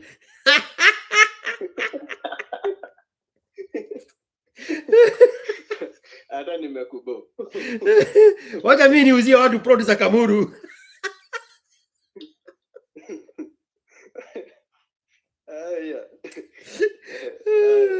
You know, I was telling Baiko, if you are listening, if you haven't seen the message I sent you on X, I was reminding Baiko what I had said many months ago, probably even a year. And I said, I don't want Gen Zs because Gen Zs don't have the purchasing power for the product of the future. This is probably a year and a half when I said that. I was reminding Baiko that conversation. Wewe unanikunywa akili bure.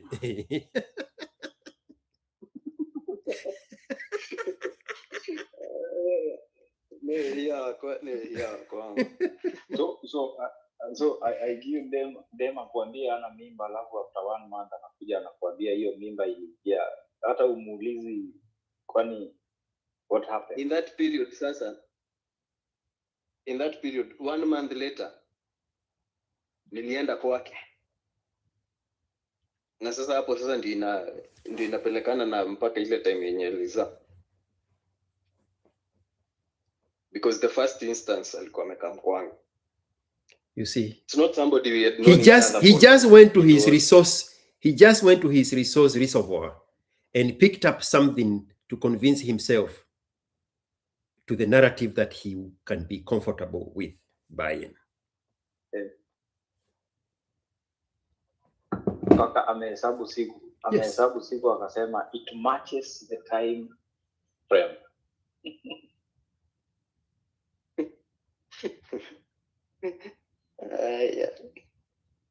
Nikaangalia mtoto nikasema hadi tabia ananifanana. I convinced myself 101%.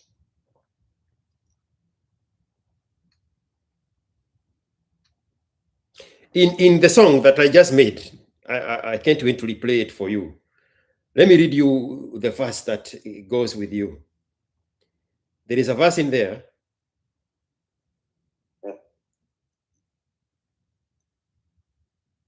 I'm going to find it.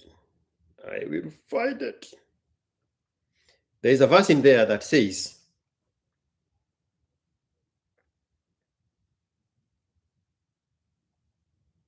the day you decide to change the things you put your minds to is the day you'll be good at what you put your minds to.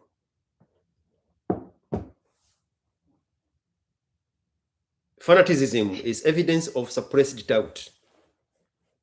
You survive by suppressing the doubts that you have because you don't want to have a paradigm shift. Or to face the reality. Yes.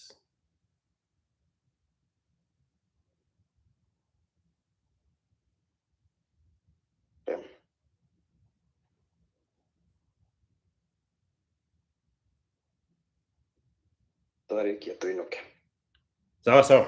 Mr. Ogola, kweno dogi.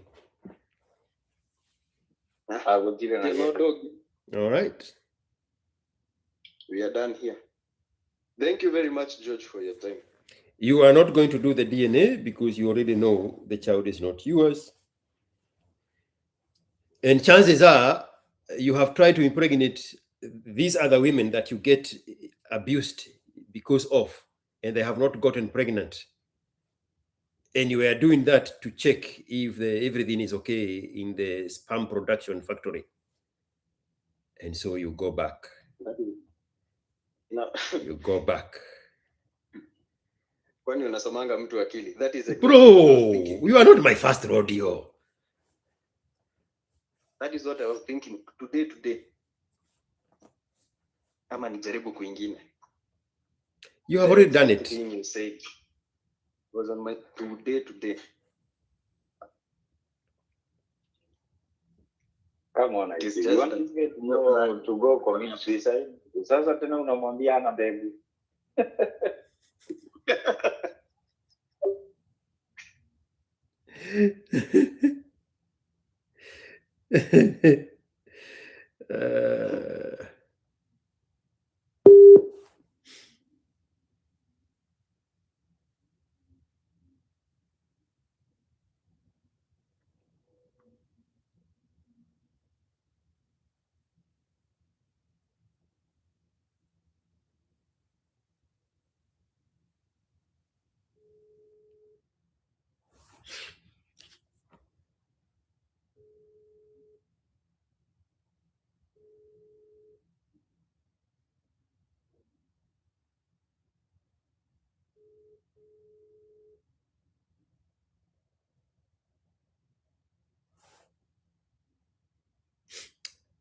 Let me do, am I going to be able to play it when I'm not on that page? There's a song I want you guys to hear.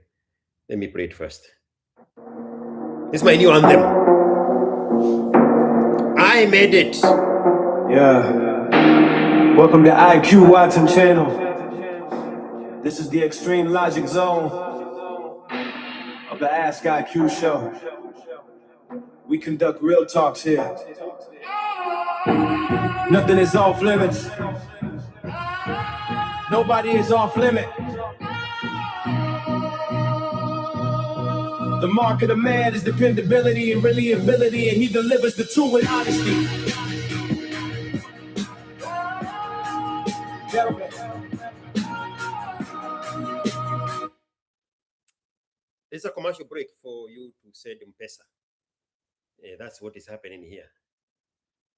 And to get the lights up. Get the lights up. Send M-Pesa, just said super chats. I have not seen super chats the entire of that conversation. One more time.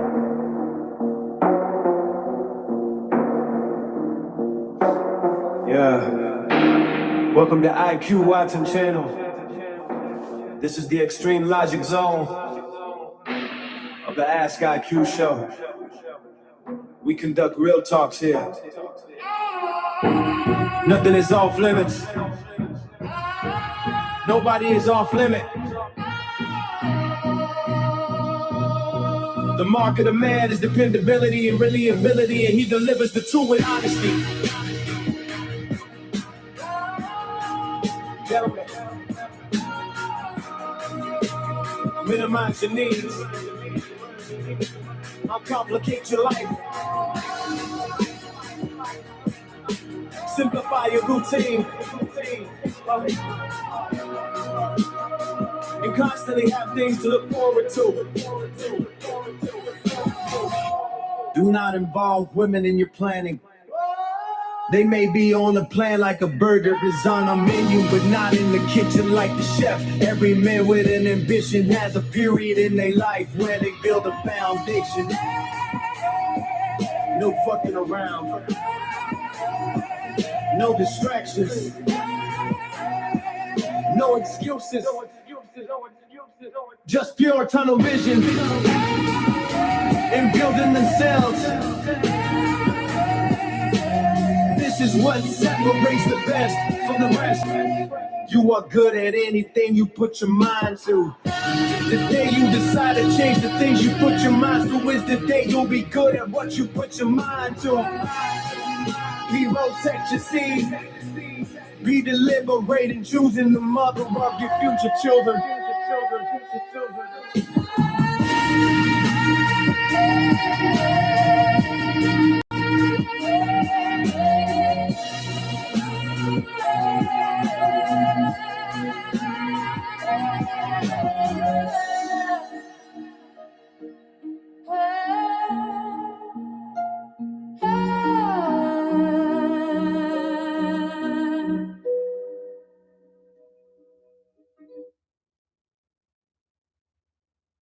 The mark of the man is dependability and reliability. And he delivers those two with honesty.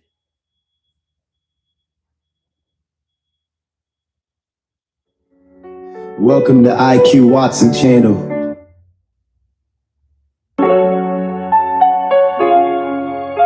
Yeah.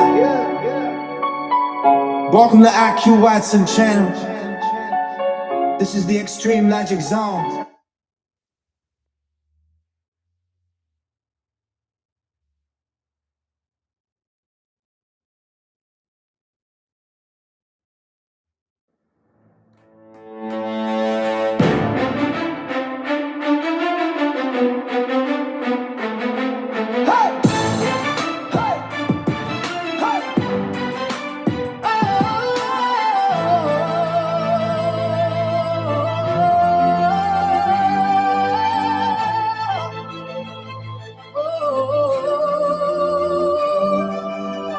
Welcome to IQ Watson channel.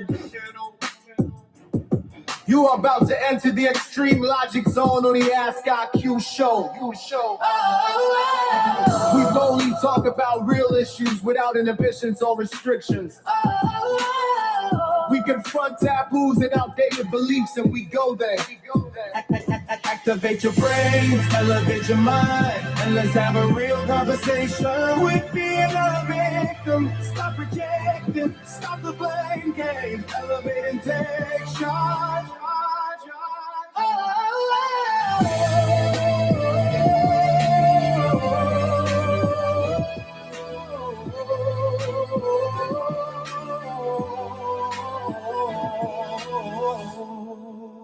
You are a man. Be a man. Activate your brains, elevate your mind. Activate your brains, elevate your mind. Join the combo. Leave the lies behind.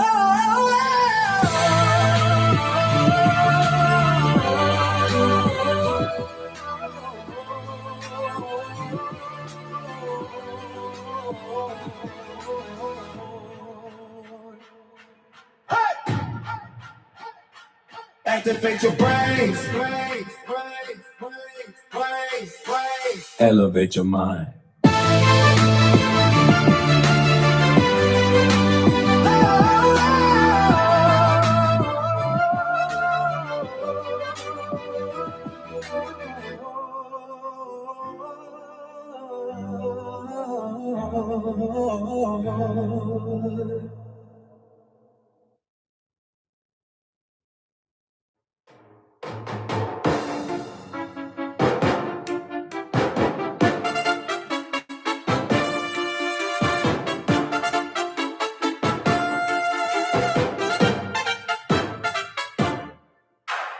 Welcome to the zone where we break it down. Extreme logic in session. Step up, wear the crown. Boldly talking real, no filter, no shame. Confronting taboos, we rewrite the game. Outdated beliefs, now we let them fall. Inhibit no more, we're standing tall. Activate your mind, elevate your view. Let's have real talks, honest and true. No restrictions here, only truth we chase. Step up, take charge, own your space. Quit being a victim. Stop the blame game. Elevate Fuel your flame. You are a man. Rise and stand. Be the man, the one who commands. No more projections, no more lies. Look inside yourself, be wise, challenge the norms, break the chain. In this extreme logic, only truth remains. We go there where others fear, face the facts, make it clear. Rise above, don't hesitate, own your path, decide your fate. Quit being a victim, stop gobbling game, elevate your spirit, fuel your flame. You are a man, rise and stand, be the man, the one who commands. Elevate your mind, keep the fire alive. Without you at time, and like every time. Activate your brains, it's time to move. Join the conversation, find your groove.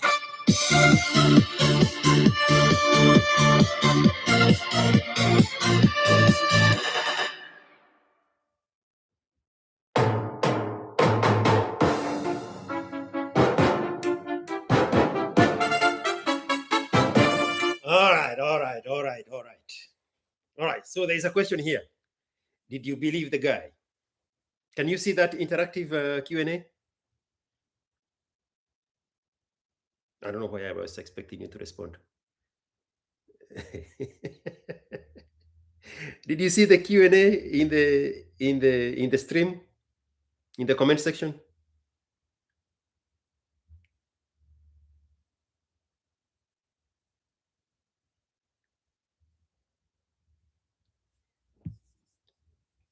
Kwani kuna delay kubwa namna gani?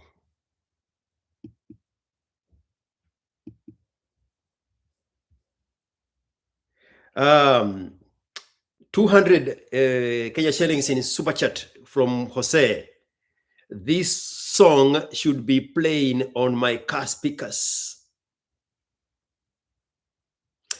I have already posted the song on TikTok and on X. Same name here, IQ Watson. Well, George IQ Watson on X. I'll post it on the IQ Watson one. I have 2 accounts there. And IQ Watson on TikTok. I have posted the top song. I made several of those, but so far the top song is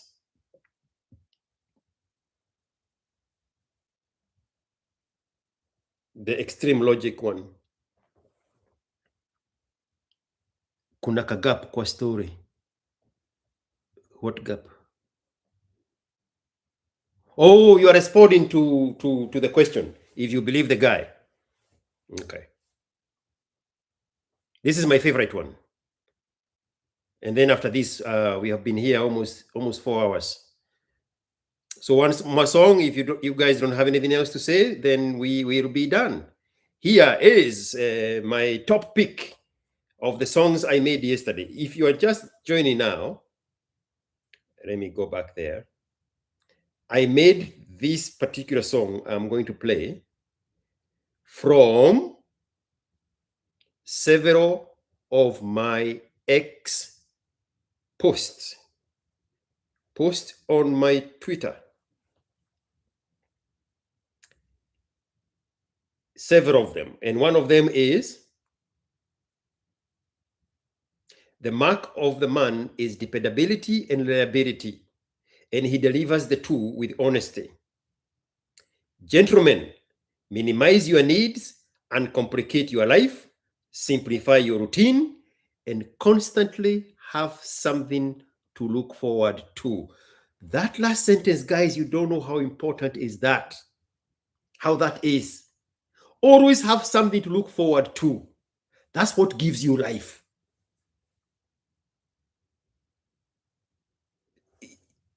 in the next few days, somebody bring it up so I can connect that with the importance of the life of a woman after she gets into menopause. There is a whole physiological cosmic rhythm connection between the loss of, the onset of menopause and the life of, the presence of grandchildren in postmenopausal woman. We can talk about that topic as a whole topic by itself. That's how the cosmic rhythm was designed on the part of the woman. Now we have postmenopausal women who not only don't have children, not only don't have grandchildren, they don't have children. And they have completely disrupted the cosmic rhythm. Because women are more connected to nature than men. Men are not connected to nature. Men are connected to mankind. So the cosmic rhythm is a natural factor in a woman's life. And so it was very important for all those patterns of life to stay as organic as they were designed without the interruption of the 21st century modern woman. And so we find where that modern woman has interrupted the cosmic rhythm of the immovable mover of the universe, then her life becomes lopsided once they are post-menopausal, because the onset of this is supposed to happen when not only the children, but the grandchildren are in the equation. In layman's term, we always wonder how sweet grandmothers are to their grandchildren, because nature is rewarding them for having raised children in a heightened sense of awareness to needs, and awareness to danger, awareness to the survival of the children. So in that state, her mind is so heightened. Enjoying the company of the children is not her first priority. But once the children have grown and they have made families of their own, they have repeated the rhythm of the cosmic cycle, then they reward her with grandchildren at the very time when she is squarely in menopause. And now that nature rewards her by enjoying the grandchildren where she couldn't, where she needed to be alert and aware and proactive, raising her own children. That reward is given back to her through the grandchildren. We can talk about that another time. But now, on the side of the man that serves mankind, always have a project. The African Christian churches are very good at that, keeping the congregant on the toe by telling them there is this project that we need to do. There is this project that you will never walk to any black church in the Caribbean, in the Samoa, in the Papua Guinea, in Africa, in North America, anywhere, in Brazil. As long as a black church, they have mastered the art of having perpetual projects to keep the congregants engaged. And so, in one of my posts, and now appearing in this song, I have said, gentlemen, minimize your needs and complicate your life, simplify your routine, and constantly have things to look forward to. You'll catch that when I play the song. Another of my posts on X also appears on the song. Do not involve women in your planning. They may be on the plan like a burger is on a menu. but not in the kitchen like the chef. Women are a product. The man is the price. There is a pinned post on TikTok squarely discussing that topic. Every man with an ambition has a period in their life where they build a foundation. This is in reference to Kibe's message. Men in your 20s, you need to disappear for 10 years to go build yourself. So I put that post a long time ago. And so when I was making the music, I decided to go and input that post as part of the lyrics. Every man with an ambition has a period in their life where they build a foundation. No fucking around, no distractions, no excuses. Just pure tunnel vision in building themselves. This is what separates the best from the rest. You are good at anything you put your mind to. The day you decide to change the things you put your mind to is the day you will be good at what you put your mind to. That which you focus on is the one that amplifies. That which you give your energy is the one that expands. Pick and choose what that thing is. Because whether it's on the negative or on the positive, as long as you put your energy there, that is that thing that is going to amplify. That is that thing that is going to multiply. That is the thing that is going to expand. That's how the universe works. Your energy is your essence. It is your life force. Expand it in the right things.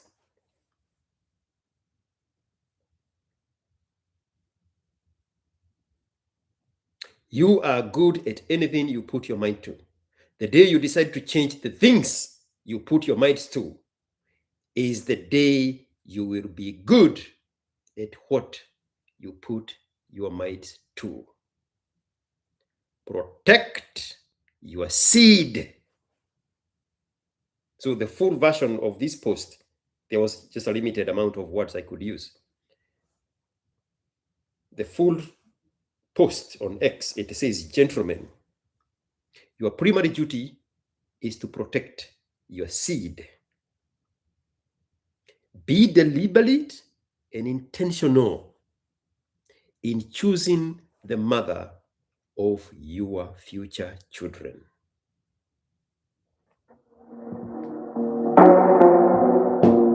All those words are in these lyrics. Welcome to IQ Watson channel. This is the extreme logic zone of the Ask IQ show. We conduct real talks here. Nothing is off limits. Nobody is off limit. The mark of the man is dependability and really ability, and he delivers the truth with honesty. Gentlemen, minimize your needs. Uncomplicate your life. Simplify your routine. And constantly have things to look forward to. Do not involve women in your planning. They may be on the plan like a burger is on a menu, but not in the kitchen like the chef. Every man with an ambition has a period in their life where they build a foundation. No fucking around. No distractions. No excuses. Just pure tunnel vision. In building themselves. This is what separates the best from the rest. You are good at anything you put your mind to. The day you decide to change the things you put your mind to is the day you'll be good at what you put your mind to. Be protect your seed. Be deliberating, choosing the mother of your future children.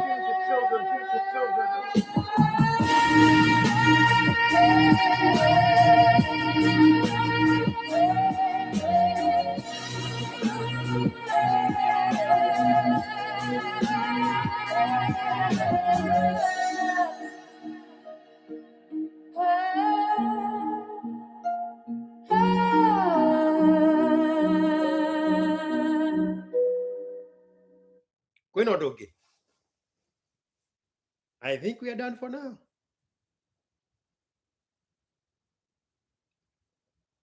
The M-Pesas are coming through. The names are not loading. So tomorrow, let me see my schedule tomorrow.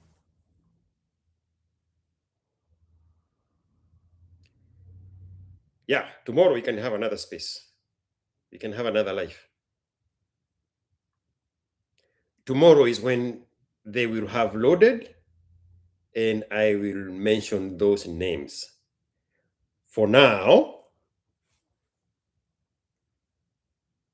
actually, we got some names. Some names are loading. There's more money than there are the names. So some of them have not loaded yet. So the one for KCB1, which is somebody who needs to get on my WhatsApp and tell me who they are so that I can acknowledge them. That one has loaded. And then there is Harry Fathew, Fathew, Harry Fathew. Haya, kwani wazungu wako hapa? Yeah, because today is 21st. And then there is Andy Wafula, Edwin Bugwa, and Jeffrey Karaoke. No, not Jeffrey, it's Grigory Karaoke. Those ones have loaded. But when I do a rough estimate of that amount, it is less, I mean, of the people that their names have loaded, it's less than the total amount for today. And yes, the day before yesterday we didn't have a live. The day before yesterday was James Macharia, Frex 1, somebody from Equity Bank, James Munyao, and Vincent Mwangi. And the day before that was Francis Mwangi, Edwin Bogwa, Isaac Wasike, Ronald Kirui, Joseph Derry, and somebody from Equity. And Jackson Sisei, Gitongui Mwangi, I know that guy. And one more time from Jim and Francis Mwangi. And Vincent Mwangi, and somebody from Cooperative Bank. I think we're done here. 4 hours long with excellent sound. Nice work. I think this is a good moment to end this live today, Wednesday, the 21st of January 2026.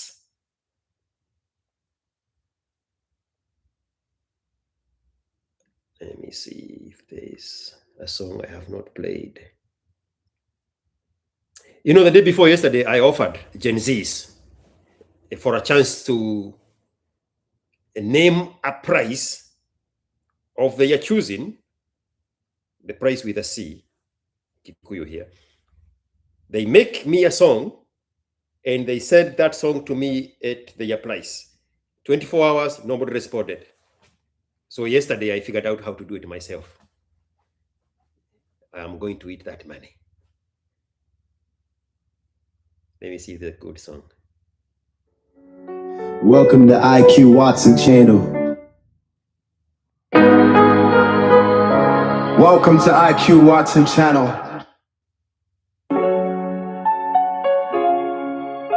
Yeah.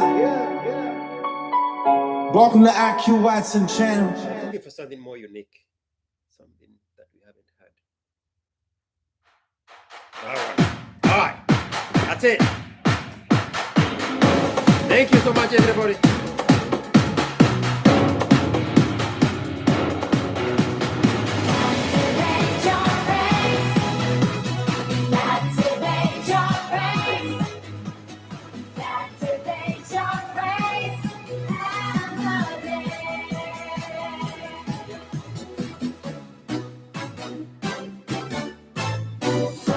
Welcome to IQ Watson channel. I got cows, You bro. are about to enter got cows the doing the extreme singing. logic zone on the Ask IQ show.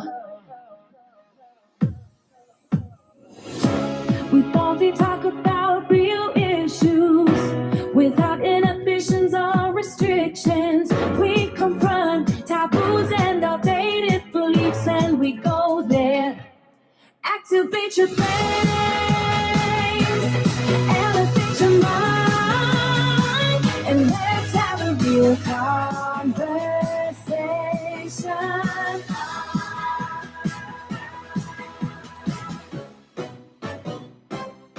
Quit being a victim. Stop rejecting, invest out the pain game. Elevate and take charge. You are a man. Be a man. Activate your brains. Elevate your mind. Let's have a real conversation. Activate your brains. Activate your brains. Elevate your brains.